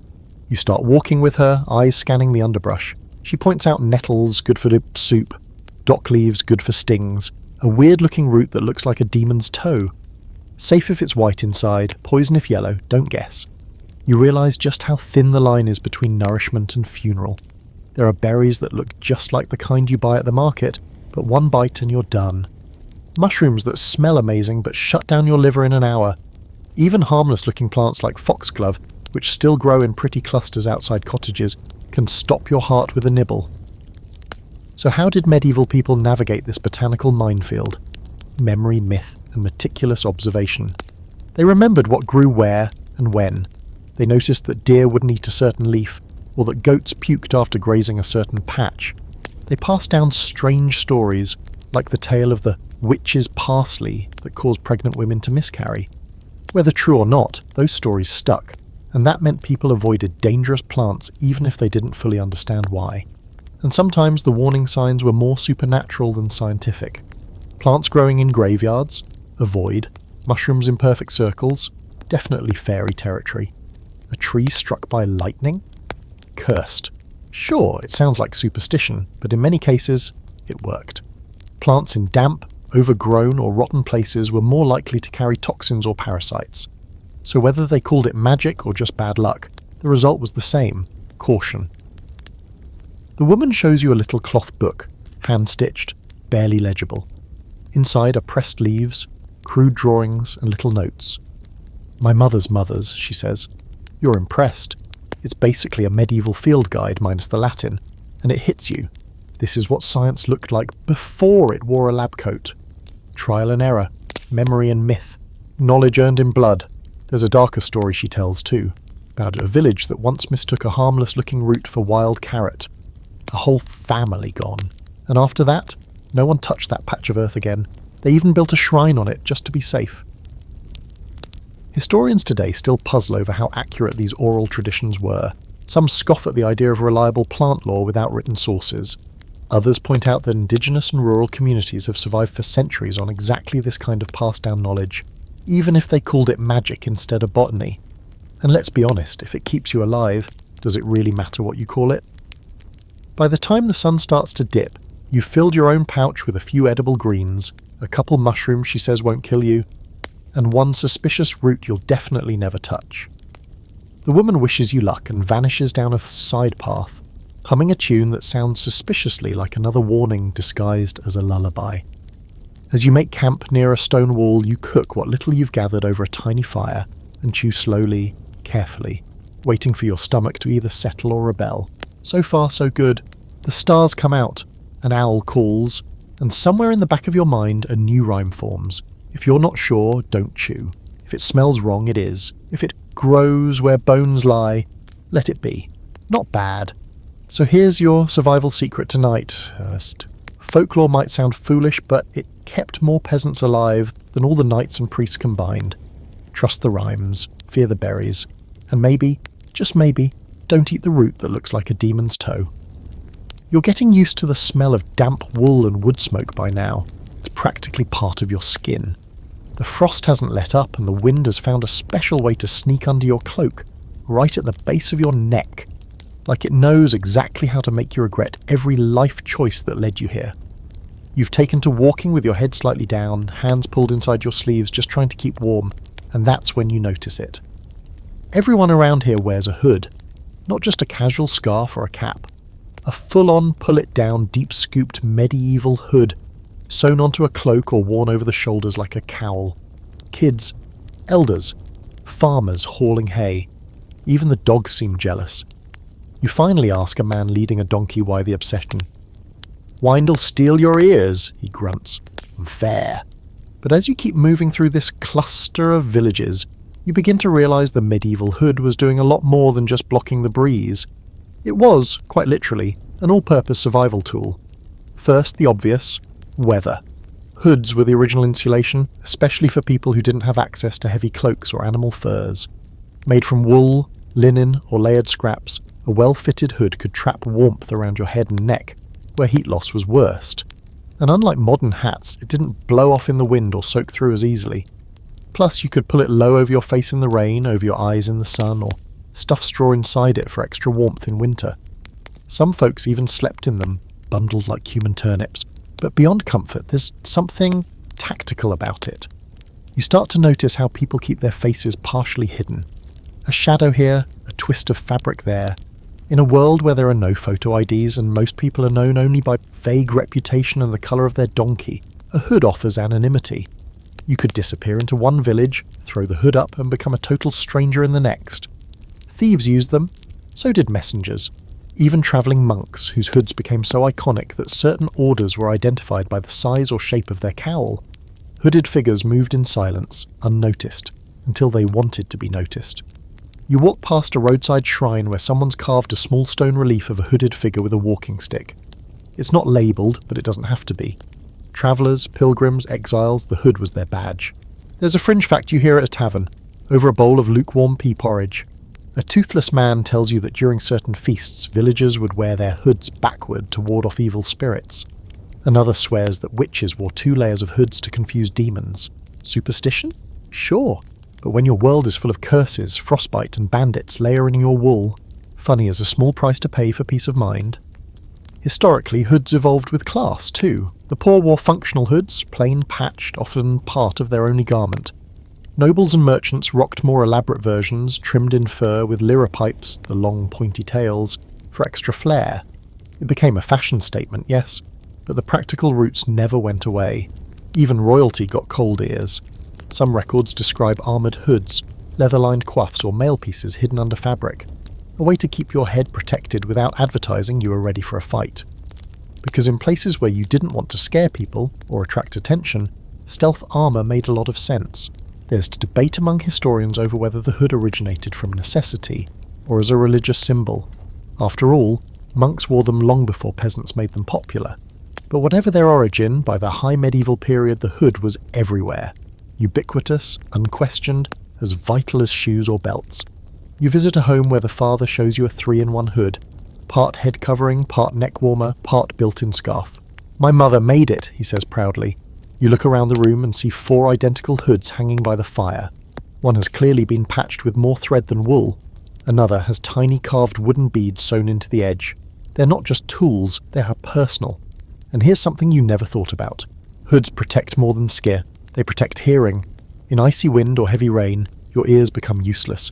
But a lined hood muffles the storm, keeping your senses sharper. When you're walking alone in the woods, maybe being hunted by wolves or worse, that might be the only thing between you and an ambush. You try wearing one yourself, a gift from a shepherd whose sheep you helped nudge back into the pen earlier that day. It's itchy and smells faintly like wet hay, but you pull it up anyway. Suddenly the world narrows. Your breath warms your face, the wind is gentler, and most of all you feel invisible, which out here is kind of magical. By the time night falls, you've noticed that people greet you differently now, less cautious. One man even offers you a piece of bread without a word. You realise your hood isn't just warmth or camouflage, it marks you as a traveller. A known unknown, someone with stories but no roots. That's powerful in a world where everything and everyone is sorted by the land and name. So here's your survival tip for tonight. The medieval hood isn't just a fashion choice, it's armour, shelter and social camouflage wrapped into one. Put it on right and you stay warm. Pull it low and you go unseen. Keep it patched and you might just make it through winter without losing your ears, or your identity. You finally make it to a town with actual walls, not the kind made of logs and hopeful thinking, but real stone stacked thick and grey, with guards at the gate who eye you like you might sneeze gold. You give them your best harmless traveller look, which mostly involves shrugging a lot and not making sudden movements. After a minute of grumbling, they wave you through. Inside, it's bigger than anywhere you've been so far. Streets, markets, smoke from a dozen chimneys, the clang of metal from a smithy, a narrow alley full of people shouting about fish. But what draws your attention isn't the market stalls or the noise. It's the inn tucked between 2 crooked buildings like it grew there by accident. A faded wooden sign swings above the door. The Blue Boar. You don't care if it's blue, green, or imaginary. All that matters is there's firelight flickering behind those windows and the smell of hot food leaking into the street. You duck inside and are instantly hit by the warmth and weight of bodies. The inn is packed, cloaks drip by the fire. A bard sings something wildly off-key in the corner, but your focus narrows to a single miracle. A bed. Or rather half a bed. Maybe a third, a sliver of one. The innkeeper spots you eyeing it and raises a brow. 6 pence gets you a space, he says. You fish out a coin, and before he even takes it, someone else drops their sack on the mattress. Too late, the innkeeper says. You pick the loft. Welcome to one of the weirder, grittier realities of medieval life. Communal sleeping. Out here, privacy is luxury. And not just because people are poor, but because space is limited, and warmth is priceless. You climb the narrow ladder into the upper floor and find 4 other travellers already laid out on thin straw pallets. Boots still on. Cloaks wrapped around them. One makes room for you with a grunt. You take it as a heartfelt invitation. You lay down cautiously. The straw smells like old oats and something faintly rodenty, but it's warm and you're exhausted, so you pull your hood low and try to settle in. Now you'd think this would be the point where everyone goes quiet and drifts off peacefully. Not even close. One guy is muttering a prayer under his breath. Another is humming. A third keeps fidgeting, adjusting, shifting, elbowing the wall like he's fighting ghosts. And someone is already snoring loudly and unapologetically. You stare at the rafters and accept that sleep is going to be a group project. This, you realise, is normal. In the medieval world, especially in towns or during travel, sharing a bed or sleeping space with strangers was completely expected. Inns rarely had private rooms unless you were rich enough to demand one. Most people shared pallets, mattresses, or just the floor, sometimes 2 to a bed, sometimes 5, sometimes more. They didn't even always sleep in the same direction. Head to foot was common, not just for space, but to avoid awkward eye contact at midnight. There's a soft creak and someone beside you pulls the blanket up to their chin. You realise they're watching you, just like you're watching them. Mutual suspicion is part of the deal. After all, bed sharing in the Middle Ages wasn't just cosy, it was risky. You didn't know who might steal your boots while you slept, or your coin pouch, or your life in some unfortunate cases. But here's the kicker. Sometimes sharing a bed was seen as safe, safer than sleeping alone, especially on the road. Thieves were less likely to attack a group, and warmth was a serious matter. Hypothermia could strike even indoors, especially with damp walls and frozen windows, so sleeping close to someone, anyone, could mean survival. You shift onto your side, careful not to elbow your neighbour. "No," you whisper. He chuckles. "Good, last guy rolled off the loft." You can't tell if that's a joke, but you laugh anyway, and somehow that loosens the tension. Someone tosses you an extra scrap of blanket. Another shares a heel of bread. In a few minutes, the room quiets into a strange, uneven rhythm. Snores, creaks, occasional mumbles, but the sharp edge of discomfort fades. There's a scholarly theory about this, that medieval people didn't actually sleep straight through the night. Instead, they practiced segmented sleep, 2 distinct periods broken up by an hour or 2 of wakefulness. During the middle hours, people would talk, tend the fire, pray, even sneak outside for a walk. And in a loft like this, it makes perfect sense. You couldn't toss and turn for hours. You'd wake someone, but sitting up for a bit quietly, that they could manage. There's also the question of trust. In a place like this, you had to read the room, literally. You looked at boots, hands, whether someone carried a dagger strapped to their thigh, if they laid with their back to you or faced the ladder. Survival wasn't just about sharp weapons, it was about sharp instincts. Some inns enforced rules, no weapons in bed, no fighting after sundown. One innkeeper you heard about made people surrender their blades at the door and return them only at dawn. Others posted watchmen at night, not for the guests' safety, but to make sure they paid in the morning. As the hours stretch on, your eyes start to close. The cold is held at bay by body heat and blankets that smell vaguely of goat. And for all the noise and the snoring and the total lack of personal space you feel, safe, or at least safer than outside. Because tonight's survival secret is simple. Sometimes sleeping with one eye open means sleeping beside 6 strangers and hoping none of them kicks. Trust the room. Tuck your pouch under your cloak, and don't roll off the loft. You wake with someone's foot in your ribs, a goat bleating from below, and a tongue that feels like it's been salted and sun-dried. Morning in the inn loft comes not gently but all at once. Snoring replaced by grumbling, the shuffling of boots. The occasional curse when someone realises their sock is still damp from yesterday, and probably will be tomorrow. You gather your things quietly, tucking your pouch and dignity into your cloak, and climb down the rickety ladder into the common room. The fire's barely embers now, but the air is thick with something sweet and sticky. You follow your nose past the hearth, past the drooling dog curled near the ale barrel, and find the innkeeper bent over a pot, stirring something that glows golden in the firelight. You ask what it is. "Honey," he says, "for the bread." You raise an eyebrow. "Used it on a stab wound last week," he adds, completely deadpan. And just like that, you're introduced to one of the medieval world's most overlooked survival miracles: honey. This isn't just breakfast spread, it's medicine, fire starter, preservation tool, combat bandage. Honestly, your surprised medieval peasants didn't start worshipping bees outright. You sit down on a bench that creaks under you and tear off a chunk of crusty bread. The innkeeper hands you a dollop of honey on a flat wooden spoon. You smear it across the bread, bite, and immediately forget how tired you are. It's thick, floral, sweet in a way sugar can never quite match. But more than that, it tastes like life, like something warm and alive in a world full of rot and rust. In the Middle Ages, honey wasn't just a treat, it was a necessity. Sugar was rare and expensive, imported from distant lands and hoarded by the wealthy, but honey? That you could make at home, if you were brave enough to deal with the bees. Beekeeping was practically a sacred art. Monasteries were famous for it. Monks kept careful hives, not just for honey, but also for beeswax, which they used in candles and sealants. Nobles valued honey as both a luxury and a survival tool, and peasants, when they could get their hands on some, treated it like gold, sticky golden, delicious gold. But the real magic? Honey doesn't spoil, like ever. Archaeologists have found pots of it in Egyptian tombs, still perfectly edible after thousands of years. In a world where almost everything went rancid, moulded or turned sour, honey was the exception. You could seal fruit in it, herbs, even meat.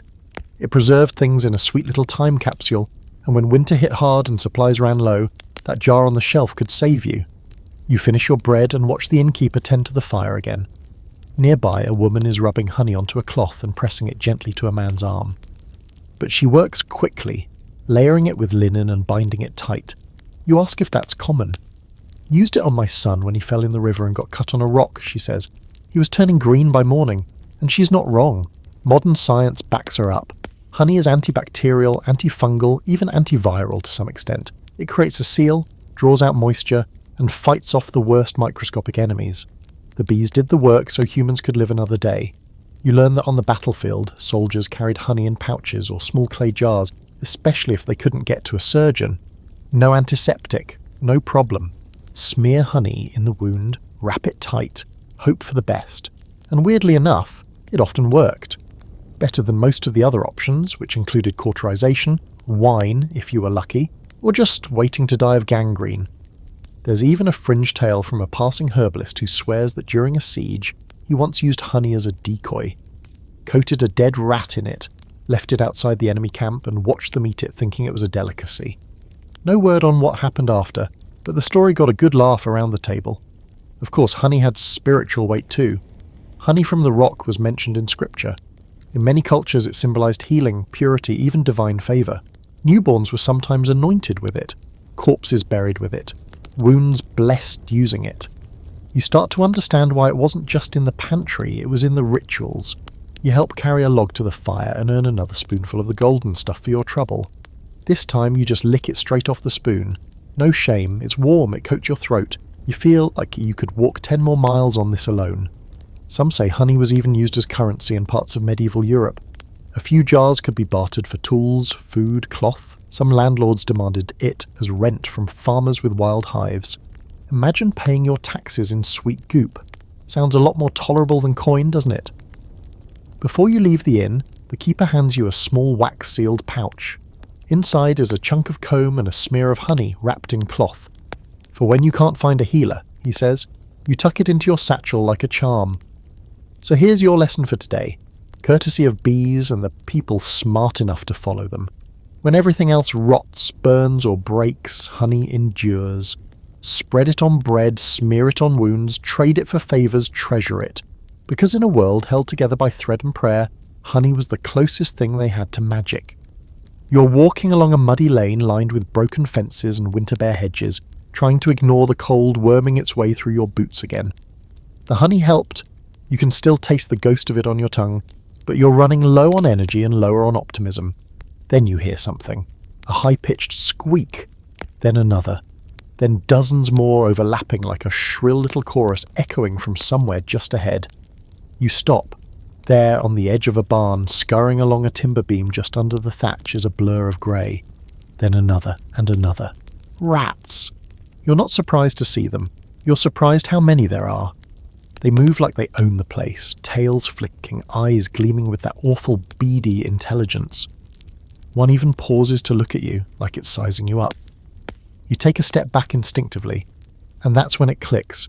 This place is in danger. In the medieval world, rats weren't just pests. They were prophets, bad omens with whiskers. You approach the barn cautiously, peering through a cracked door. Inside, hay is scattered, feed sacks torn open, and the faint smell of rot hanging in the air. No animals, no people, just a few panicked chickens clucking in the rafters and that constant skittering sound. You don't need anyone to explain it. This place has been abandoned, and recently. You back away and make your way to the nearest cottage. A woman with wind-reddened cheeks and a face like she's aged in dog years is boiling water over an outdoor fire. She glances at you, then past you. You nod. She doesn't smile. You sit, and she hands you a wooden cup of something bitter and hot. As you sip, she explains what everyone around here knows. Rats move before the plague does, before sickness takes hold, before the coughing starts or the fever spreads, before people even know they're sick. The rats know. They flee. It sounds like folklore, and maybe it is, but as she talks, you realise how seriously they take it. When they come up from the grain cellars during the day, she says, we start boiling everything. In the Middle Ages, people didn't know about Yersinia pestis, the bacterium that causes plague. They didn't understand how fleas spread disease from rats to humans. but they did notice patterns. And the rats, bold, aggressive, suddenly relocating en masse, were the first and clearest sign that something was wrong. Some families even built rat boards, wooden slats placed across thresholds, smeared with ash or flour to track footprints. If rats were suddenly leaving a building, it meant time to pack your things and leave too. Not tomorrow, now. You hear another story from a boy no older than 10, barefoot and chewing something unidentifiable. My uncle says rats talk to death, he says, with all the seriousness a kid can muster. You're not sure if that's horrifying or just oddly poetic. There's even a fringe tale the woman shares about an old village healer who claimed to divine the health of a household by its rat behaviour. If the rats moved erratically, scattered at night, or hoarded scraps instead of eating them, something was coming. Plague, famine, war. She was eventually driven out, naturally. You can't be too right in a superstitious town. But let's talk facts. Rats thrived where people stored food, especially in villages with granaries, chicken coops and cosy thatched roofs. When conditions changed, especially when bodies began piling up, the rats would relocate. That movement wasn't just a nuisance, it was a red flag with a tail. People started noticing that the worst outbreaks followed the rats like a shadow. Today, scholars agree the connection between rats, fleas, and plague was very real, even if medieval folks misunderstood the details. Some argue that people saw rats as causes of illness, while others believed they were just messengers. Either way, when the rats left town, smart people followed. Back in the present, you help the woman stack a few logs near her fire. As thanks, she lets you look inside her house. It's small, clean, and smells strongly of herbs. Thyme, sage, a little mint. Everything is suspended from the beams in neat bundles. They don't like strong smells, she says. Keeps the fleas down. Even the floor is swept. No crumbs, no feed, nothing to attract tiny invaders. She keeps a cat too, sprawled lazily by the hearth, one eye always half open. Not good for much now, she says, scratching its ear. And that's your takeaway here. In a world where the unseen could kill you in a week, people didn't wait for symptoms. They watched the signs. Animal behaviour, especially rats, was its own form of news. And unlike town criers or priests, rats didn't lie. So you gather your things and move on before dusk, taking the long way around the rat-infested barn. Your new friend nods in approval. You've got good sense, she says. Don't wait till the cough comes. It's not the kind of wisdom you'll find written on a parchment scroll or chanted in a church, but it works. And in the Middle Ages, that's all that mattered. So here's your survival truth for the road. Rats don't run without reason. When they go, you go. Don't ask. Don't argue. Just follow their fear, because they might be vermin, but they're observant vermin, and in this world that might just keep you alive. The sun is high but weak, pale as milk and barely warming the crown of your hood. The winds settled into a steady nagging whine, not violent, just constant, like the land itself is reminding you that comfort is not part of the deal out here. You've passed 2 more villages, one abandoned, one clinging to life by a thread, and you're starting to get that feeling again, the one that says you might not want to be seen. You duck into a hedgerow and take a slow breath. That's when you see them. 3 figures moving down the track, cloaked, armed, and walking like they own the path. Bandits, probably. Or soldiers on the wrong kind of mission. You freeze. You don't want trouble. You also don't want to get caught hiding like a squirrel in the bramble. You need to vanish. And then, from the back of your travel-worn brain, something rises up. A story you heard in a tavern. A trick used by couriers, smugglers, and clever folk with fewer friends than enemies. You wait until they're out of sight. Then you step onto the path and do something a little unhinged. You put your boots on backwards. It's harder than it looks. Your toes scream in protest, your heels wobble like they're auditioning for a pratfall, and your balance becomes a full-time job. But once you take a few steps and look behind you, it works. Your footprints now point the wrong way. Congratulations. You're using one of the oddest, cleverest survival tactics in the medieval playbook, misdirection by reverse tracks. Back in the day, when travel was risky and banditry a national pastime, people got creative.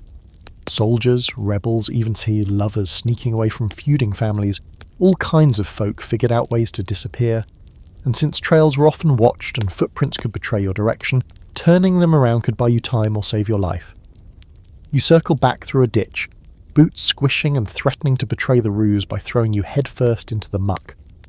But you make it far enough to create the illusion. Your tracks show someone headed west, when in fact you're veering northeast toward the tree line. Will it work? Maybe, maybe not. But out here, every second of confusion is a second of advantage.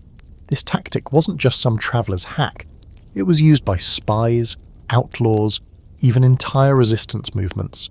In one account you overheard in a village alehouse, a group of anti-royalist rebels evaded capture for months by regularly reversing their footwear. They'd walk through rivers, double back through brambles, and yes, wear their shoes backwards until their feet bled. Invisibility through illusion, medieval stagecraft with mud and desperation. You emerge near a brook and rest for a while, boots off, feet red and throbbing. You think about how much of survival isn't about strength or speed, it's about knowing how people think. Tracking was a serious skill in this era. Hunters, rangers, even bounty men trained to read the earth like a book. Broken twigs, disturbed moss, footprints with uneven depth, all clues. And if you could fool the reader, you rewrote your own ending. You wrap your feet and get moving again. Oh, a little slower now. As you travel, you pass a small shrine built beside the path, a worn stone marker with a carved figure, hooded and faceless, with its feet pointing both ways. You laugh softly. Apparently, you're not the first to walk this path backwards. You hear another tale from an old woodsman later that day. He claims he once led a lordsman in circles for hours by switching boots every half mile, sometimes even going barefoot to mix up the prints. Of course, not every tracker was fooled. Some knew the trick and could spot the signs, unusual gait, dragging steps, inconsistencies in weight distribution. But in the right conditions, with snow or loose dirt, it worked just enough to matter. And here's the weird fringe fact. This tactic didn't stop at feet. Some clever folks even shod their horses backwards, nailing the horseshoes in reverse so the prints would point the wrong way. Risky, for sure. One bad step and the horse goes down, but in desperate times, people's got bold. You stop for the night under an old pine, setting the small fire you shield with rocks. You check your tracks one more time, a half proud, half hoping no one follows them at all. The world feels quieter now, like you've slipped into a pocket dimension built for cautious, tired people. You eat a crust of bread and some dried apple, thankful for even this tiny reprieve. Tomorrow you'll put your boots on properly. Probably, but the lesson's not leaving your mind. Out here, when roads are watched and names mean less than footprints, the smartest traveller isn't the fastest.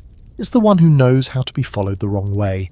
So remember this trick. If they can't find you, they can't rob you. Or worse, let your footprints lie.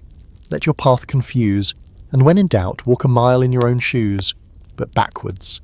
You wake with cold air in your lungs and the musty scent of pine needles under your nose, the fire reduced to a few glowing embers. Your feet are stiff from yesterday's stunt, and your boots look like they've had enough of your nonsense. But you survived the night undisturbed, so maybe walking like a deranged chicken paid off. You stretch, groan, and start packing up camp when a thought crosses your mind. You're almost out of food. You've got a single crust of bread left, cracked and dry like ancient tree bark, and what might be half a turnip if you squint and ignore the mould. You need something better, something that won't spoil by nightfall, something ideally that doesn't crunch when you bite into it like a haunted cracker, and as luck would have it, the next village you wander into has the answer, in a bread oven of all places. The baker is shoveling round loaves from the stone chamber, his arms dusted in ash and flour, sweat glistening despite the cold. You ask him how he keeps the bread from moulding so fast. He shrugs and points to a pile of grey powder in a nearby bucket. Ash, he says. Bit in the dough, bit in the oven. Wait, did he say ash? Yes. You've just stumbled across one of the lesser-known, slightly weird, but wildly effective survival secrets of medieval baking. Putting ash in the dough. You blink at him, expecting a punchline. But he's dead serious. He hands you a warm, round loaf with a darker crust than usual and says, "Still good in 4 days." You bite in. It's earthy, a little gritty, but not bad and not mouldy. That's the part that matters. Turns out wood ash was a cheap, practical preservative, and one that most rural bakers had in abundance. After all, everyone used wood for fuel. What they had left over was ash, and in a world where flour was precious and food went bad faster than you could say day old, people got inventive. Bakers would sift ash into flour to stretch it, yes, but also to help inhibit mould growth. The alkaline nature of ash slowed spoilage, neutralized some bacteria, and gave the bread a slightly tougher crust, which helped seal in moisture and fend off the dreaded fuzzy invaders. Was it delicious? Not exactly, but it was survivable, and that's the whole point out here. You sit by the oven for a while watching the process. The baker uses ash from hardwood, carefully sifted to remove charcoal bits. He adds it in small amounts, almost like salt, just enough to change the pH of the dough without making it taste like a chimney sweep's lunch. Too much, and you'll chip a tooth, he jokes. The man also uses ash in another way. He coats the baking stones with it to prevent sticking, and sweeps the oven with damp ash-soaked rags between bakes to cool the surface and clean off residue. You'd never think of ash as sterile, but here it's practically a medieval cleaning agent. Hot enough, and it kills almost everything, including the smell. And here's where it gets even more interesting. In some regions, people intentionally made ash cakes, a type of flatbread baked directly in ashes, sometimes wrapped in leaves or cloth. They weren't just desperate food, they were travel rations. Soldiers, shepherds, and pilgrims made them on the go. No oven, no tools, just dough and a fire. You bury it in hot embers, wait, dig it out, brush it off, and tuadod. Crunchy? Yes. Edible? Also, yes. You think back to a fringe story someone told you in another village, about a widow who survived a harsh winter by baking ash bread from potato peels and ground acorns, using a broken hearth in the ruins of a burned chapel. Her only secret? She knew the right kind of wood to burn and the right kind of dough to stretch. Legend says she lived to 90, swearing by ash and lard until the day she died. Modern historians argue over how widespread this practice really was. Some claim the use of ash was minimal, more desperation than strategy. Others insist it was a core part of medieval food culture, especially among the poor who couldn't afford to waste a single crumb. Some archaeological bread samples even show traces of ash and charcoal, suggesting it wasn't just an emergency measure but a recurring method. There's also a medicinal angle. Believe it or not, wood ash was sometimes used as an antacid, either dissolved in water or baked into food for people suffering from sour stomachs. Did it work? Maybe. Did it make the bread taste like regret? Almost certainly. You take another bite and imagine what it must have been like to wake up every day in winter with nothing but ash, a little flourin, and the sheer will to make something that wouldn't rot before nightfall. It's humbling. It also makes you grateful for this ritty, smoky loaf in your hands. It's solid, heavy, reliable. You don't have to worry it'll turn green in your bag tomorrow. The baker hands you 2 extra loaves and wraps them in a strip of old linen. Long road ahead, he says. You laugh, but he's right. Out here you need food that won't betray you. So here's your baked-in survival secret. When everything spoils, burns, or disappears, a little ash might be the thing that keeps you going. It's not fancy, it's not pretty, but it lasts. And out here, that's better than gourmet. You've made it a few miles down the road with your ash bread wrapped tight and bouncing in your satchel, which is now officially the most reliable part of your entire survival kit. The clouds are gathering overhead, sluggish and grey, promising either sleet or worse. You pull your hood up, tuck your chin, and keep walking. By midday you reach the crossroads where 3 muddy lanes meet, marked by an old wooden signpost with letters so worn they've become more of a suggestion than a direction. You stop to rest your legs and chew a little bread, and that's when you notice something strange. A man is standing nearby, cloaked, dusty, and leaning on a carved staff. On his back he carries a small bundle, and something you've seen before in old drawings and strange dreams, a large scallop shell tied to his shoulder and shining faintly through the grime. You ask if he's a merchant. You raise a brow. He smiles, and just like that, you've stumbled into one of the most fascinating medieval survival secrets. Not a weapon, not a tactic, but a symbol, the scallop shell. Known across Europe as the mark of a pilgrim on the road to Santiago de Compostela, the shell did more than decorate a traveller's cloak. It kept people safe in ways the sword never could. The man invites you to walk with him, and you accept. He explains as you trudge side by side, the mud squelching with every step. Pilgrims in the medieval world were part spiritual seekers, part seasoned travellers.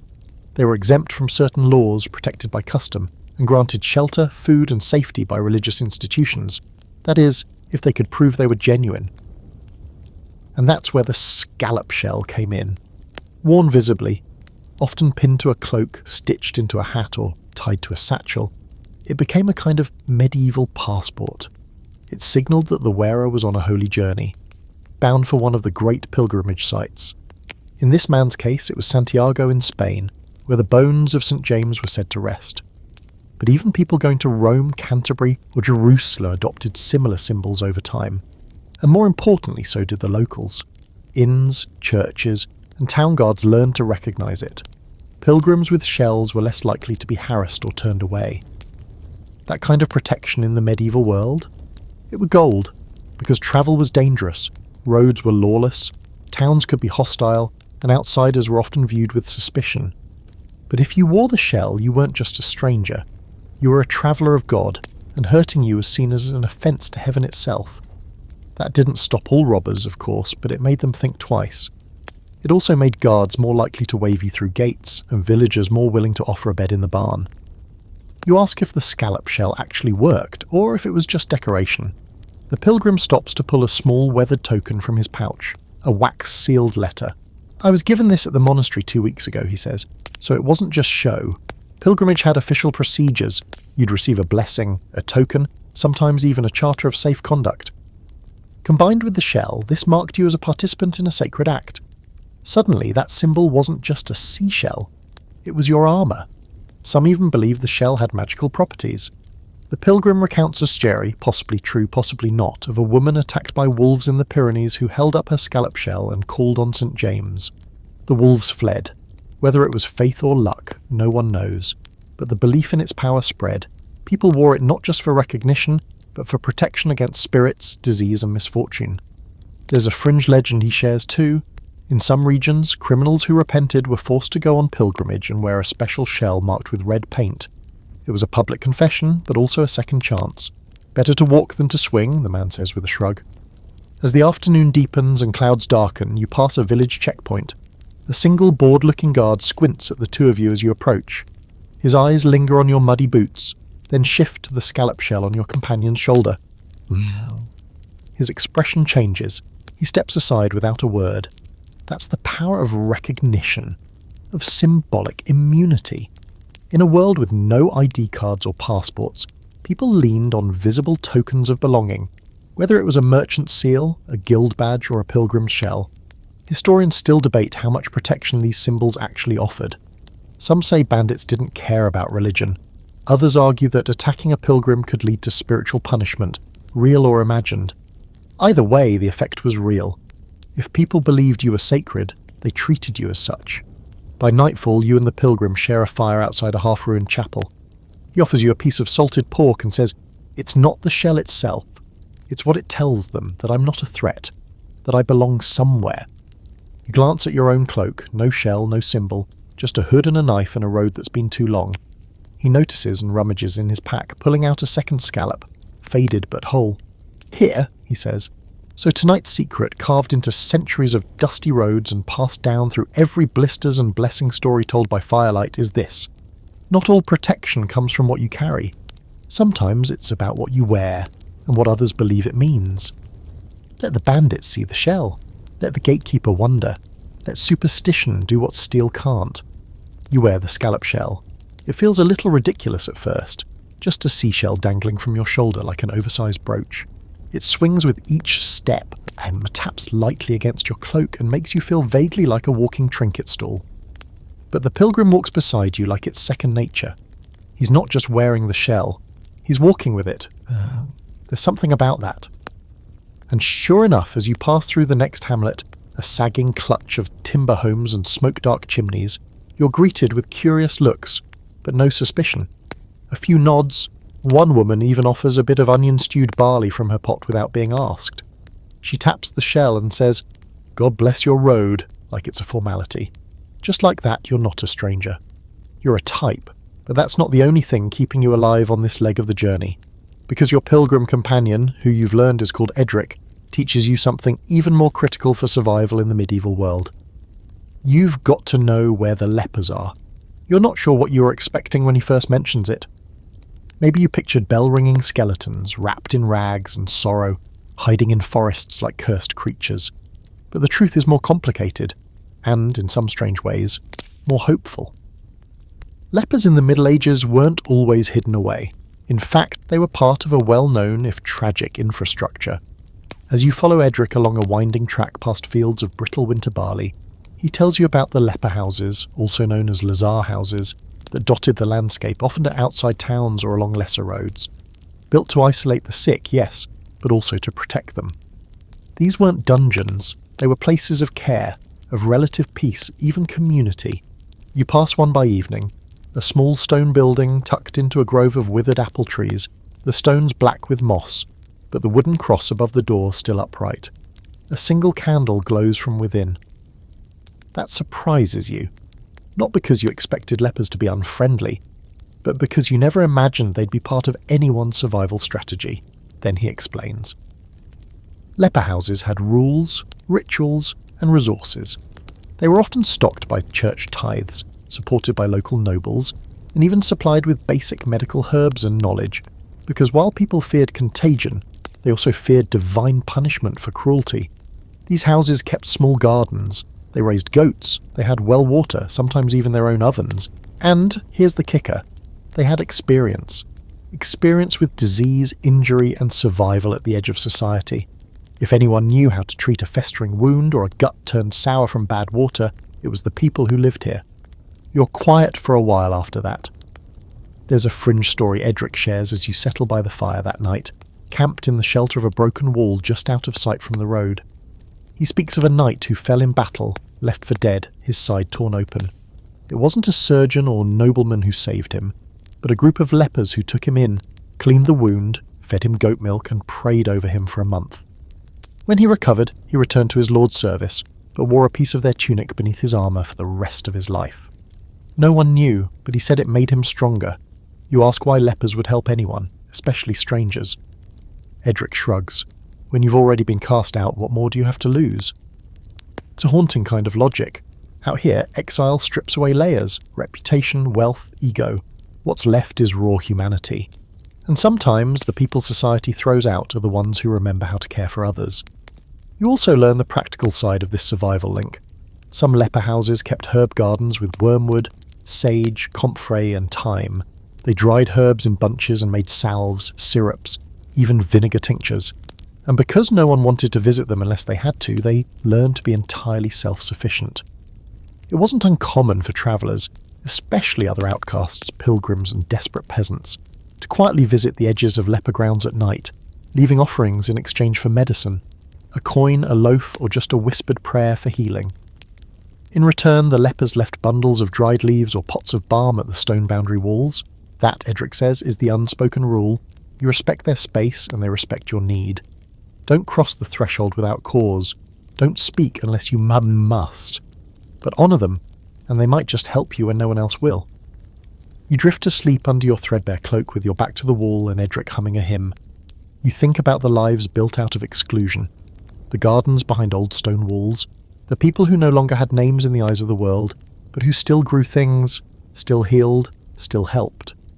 And you realise this survival truth is bigger than strategy or gear or clever tricks. It's about who the world forgets and what they remember. Here's the lesson, scratched in moss and candlelight. Survivors recognise survivors, and sometimes the safest hands are the ones the world won't shake. If you find a leper house, be kind, be respectful, be quiet. You might walk away with more than medicine, you might walk away alive. The next morning you part ways with Edric at a fork in the road. He's heading west toward a distant monastery, while your path winds north through the highlands. Then he's gone, shell glinting faintly in the grey light, a pilgrim disappearing into the mist like he was never really there. You keep walking, the air grows colder, thinner and meaner. The trees are sparse now, twisted things clawing at the sky, and the wind roars like it's got something personal against you. You haven't seen another soul for hours, until out of nowhere you spot a flicker of movement ahead, just a figure, hunched near a stone outcrop, hands clasped in silent prayer. You hesitate. There's something eerie about him, like he was carved out of the landscape itself. Then you realise what you're looking at. A hermit. He doesn't acknowledge you, doesn't move, just sits there, wrapped in rags, hood shadowing his face. A rough cross is propped up beside him, and a few clay bowls sit near his feet, each with a scrap of bread or coin someone must have left. A faint smell of smoke and herbs lingers in the air. You inch closer, cautious but curious. And in that moment, you remember something Edric told you the night before. If the wars ever reach you, and you have nowhere to hide, find the hermits. In the Middle Ages, when chaos rolled across the land in waves, whether it was famine, plague, or feudal war, some people didn't run. They simply disappeared into holiness. And that wasn't just a spiritual calling, it was a survival tactic. See, if you claimed to be a hermit or a holy man, especially one devoted to solitude and prayer, you could live in the hills, eat next to nothing, and most importantly be left alone. Because nobody wanted to mess with God's loners, not even bandits. You finally greet the man, offering him a small piece of your ash bread. He doesn't speak, but he nods slowly. A subtle blessing maybe, or maybe just acknowledgement that you're not here to rob him. You sit nearby, careful to leave space. Over time, hermits gained a kind of mythic status in medieval society. They were seen as close to the divine, part prophet, part cautionary tale. Some claimed visions, some were said to heal the sick, others just sat in silence for decades. And because they were tied to religious belief, they were often protected, even revered. You could be dirt poor and dressed like compost, but if people thought you were touched by heaven, they'd give you food. Or more importantly, not stab you. There's a fringe tale from the northern counties about a deserter from a brutal feudal skirmisher who wandered into the hills, shaved his head and lived in a cave. He painted symbols on the walls, mumbled nonsense, and refused to speak to anyone except a goat. Over time, they began leaving offerings at the cave. When the plague came through, his valley was untouched. Coincidence? Maybe, but the story stuck. You're starting to understand the strategy. Disappear into something sacred. When the world's burning down, holiness is an invisibility cloak. Of course, not everyone was a true ascetic. There were plenty of fake hermits too, men, and sometimes women, who wore rags, smeared ash on their faces, and adopted the rituals of solitude, all to avoid the draft, the taxman, or the gallows. And it worked. People didn't challenge the mad prophet in the woods. They dropped coins in his bowl and walked away. Scholars debate how many of these solitary figures were legitimate religious devotees versus opportunists, but in truth it didn't matter. The results were the same. They were avoided. And sometimes, in a world this brutal, avoidance is better than armour. The man beside you still hasn't spoken, but now he pulls out a small string of bone-carved beads and begins to thumb them rhythmically. You mimic the motion with your hands, not the beads, just the motion. Something about it feels right. Soothing. The two of you sit like that for an hour, maybe more, as the wind moves through the high grasses. When you finally stand to leave, he looks up, his face weathered but calm, like old stone shaped by time. He reaches out and places a small wooden token in your hand. It's carved with a crude image of an open eye. No words, just the gift. You bow slightly and leave, clutching the token in your hand like it might mean something later. Spoiler, it will. By nightfall, you reach a sheltered outcropping with dry leaves and decent cover. As you make your small fire and eat a bit more of the slowly hardening bread, you think about the man on the hillside, about the way solitude can be armour, about how disappearing in plain sight is sometimes the smartest move of all. So here's your survival secret tonight, whispered in prayers and blown across windswept hills. If you can't outrun the world, vanish from it. Become something too sacred to touch, too strange to bother, too silent to suspect. Sometimes the best way to survive isn't to fight, it's to fade. You're getting closer to the edge of the kingdom now, whatever that means out here, where borders shift with every lord's whim and every warband's path. The villages have thinned, the roads have become suggestion more than structure, and even the birds seem less inclined to sing. You're not entirely sure where you're going anymore, but that's kind of the point. You're surviving. That's enough. But today, something shifts. You spot a small crowd gathering in the clearing ahead, men and boys, most of them ragged, some holding what could charitably be called bows. A few arrows are being tested, others fletched. You keep your distance, watching from behind a tangle of brambles, until someone near the edge of the group calls out to you. "You there?" You hesitate. Not exactly the greeting you were hoping for, but he waves you over, not with menace, but with a grin. Turns out you've just walked into an illegal archery practice. And here comes your final survival secret, the power of the longbow, and why peasants trained with it even when they weren't allowed to. Now, on paper, English law in the late medieval period actually encouraged archery among commoners. In fact, there were mandates that every man must practice archery on Sundays, instead of playing football or drinking themselves into a ditch. The reason? War. Specifically, England's endless squabbles with France, Scotland, and occasionally itself. Longbows were cheap, deadly, and easy to train. If you had 100 peasants and enough string, you could field an army. But here's the twist. In many places, that permission only applied when the Lord said so. and in turbulent regions, especially ones where rebellion simmered just beneath the surface. Training with a bow could make you a suspect, or worse, a threat, so people trained in secret, like this group here. You join them, awkwardly at first. They hand you a bow that's nearly your height, the wood dark with age and sweat. It's no toy. You notch an arrow, pull back and realise instantly, this takes strength. The draw weight on a proper warbow is intense, sometimes over 100 pounds. Your arms shake. You release. The arrow flies wide, thunking into a tree like a sulking bee. The boys laugh, not unkindly. One of them, maybe 12 years old, lands 3 shots in a row on a straw-stuffed target. You notice the finger guards on his string hand. These aren't play archers. They're training like they mean it. A grizzled man with a permanent squint and arms like braided rope gives you pointers. Don't pull with your arms. Use your back. You adjust. Try again. The second shot lands closer. You nod. He nods. You're in. Here's what you learn. Archery was one of the only martial skills available to the poor. Swords were expensive, armour even more so, but a bow? You could carve one yourself. Arrows were harder to make, but even broken ones could be reshaped, repaired, reused. And more than that, a bow let you kill from a distance. It gave you power without needing permission. There's a story told around the fire as the sun dips low about a village that held off a group of mercenaries during the 100 Years' War with nothing but longbows and a clever use of ditches. They never even saw our faces, someone says. The longbow was more than a weapon. It was an equalizer. On the battlefield, a trained archer could pierce armour at 200 yards. A well-placed volley could disrupt cavalry, break a siege, or pin down an entire line of knights. You didn't need noble blood to kill a noble, just steady hands and decent range. But that's also why archery could get you in trouble. Lords wanted peasants who could fight in their wars, not organise their own. In secret, these gatherings also became a kind of militant community. Rebellion always simmered beneath them, especially in times of famine or unfair taxation. Some of these men have scars they won't talk about. Others wear rings made from bent arrowheads, like quiet promises. You're offered a drink, herb ale, bitter but warm. The older man leans close. Out here, we don't trust steel. Steel needs a forge. There's a fringe legend he tells you then, about a blind archer who could shoot by sound alone, trained by monks in a remote abbey. He supposedly took down a mounted knight in open battle by listening to the horse's breath.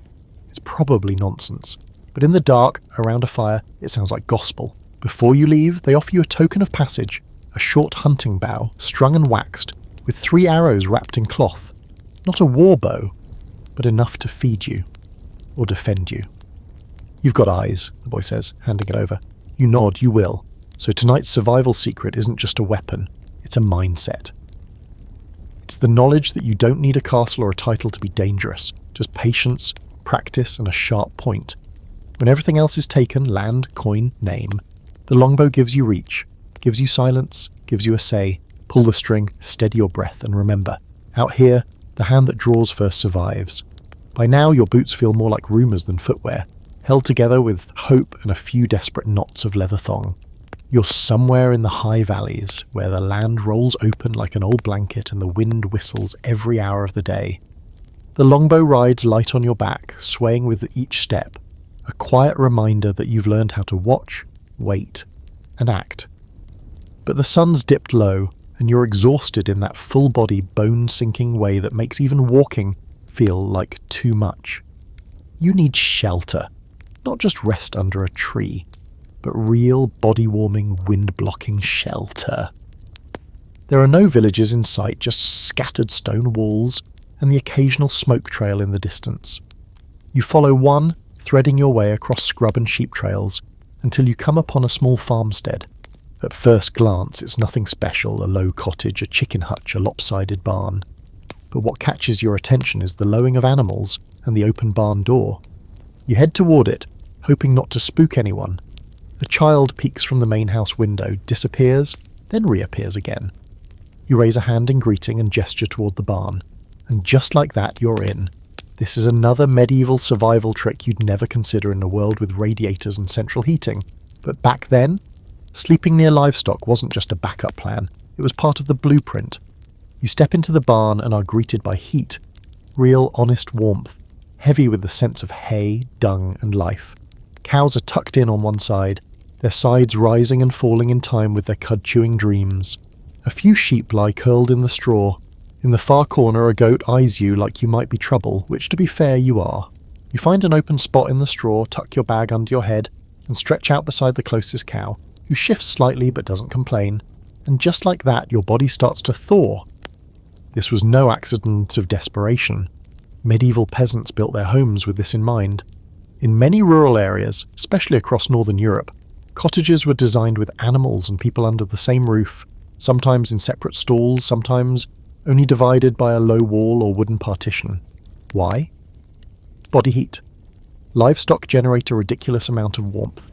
A single cow radiates enough to raise the temperature of a small enclosed space by several degrees. Multiply that by a few sheep, maybe a goat or two, and suddenly your icy stone hut becomes a halfway decent refuge from winter's bite. Add a thatched roof and mud-sealed walls, and you're practically living in luxury. Sure, there were downsides. Smell, obviously, noise, occasional trampling if someone rolled the wrong way in their sleep. But when the choice was freeze or snuggle up with a pig, most people didn't hesitate. You can't smell when you're dead. You breathe it in, the warm breath of the cows fogging the air, the rustle of hay, the sound of something chewing nearby in the dark. It's oddly comforting. The animals sleep better than humans, less worry maybe, or just simpler expectations. There's even an old belief still whispered in some corners that sleeping with animals could ward off illness. Not because of science, but because people associated livestock with fertility, strength and life. Being near them was seen as anchoring, grounding. You didn't just survive the night, you were blessed by it. You recall an old woman in a village you passed 2 weeks ago who swore her son survived the worst winter in living memory by sharing a bed with their donkey. Ugly beast, but warm as a hearth, she said with a proud smile. Never complained once, either. Of course not all animals were welcomed into homes. Chickens were too chaotic, geese too mean, and pigs, well, pigs had their own corner, usually outside or in a pen. But cows and sheep, those were like family. Milk, wool, meat, every part of them was survival. So sharing warmth, just another kind of exchange. The scholarly types still debate whether this practice was purely functional or had deeper roots. Some argue that it was cultural, a holdover from ancient traditions of humans and animals cohabiting as equals. Others say it was just pragmatic economics. If you're cold and the cow is warm, you and the cow are now roommates. End of story. There's even a fringe tale that some monks in colder monasteries took vows to sleep among livestock during Lent, to remind themselves of humility and the shared nature of creation. Whether that's true or not, you've never felt more human than right now, stretched out next to a gently farting ox. As the barn grows quiet, you pull your cloak tighter, now lined with extra straw. There's a soft grunt from the goat corner, then silence. You sleep deeper than you have in days. And in the middle of the night, you wake just long enough to feel the cow's flank rise and fall beside you. Slow, rhythmic, steady, alive. Here's your secret tonight, whispered in the warm breath of animals and the creak of ancient barns. Sometimes survival means remembering you're part of the herd. You don't always need walls, you don't need a fire. Sometimes you just need warmth. Any warmth. And the humility to take it where it's offered. Sleep near the cows, let the barn become your castle, and thank the goat in the morning even if he stares at you like you owe him money. Money.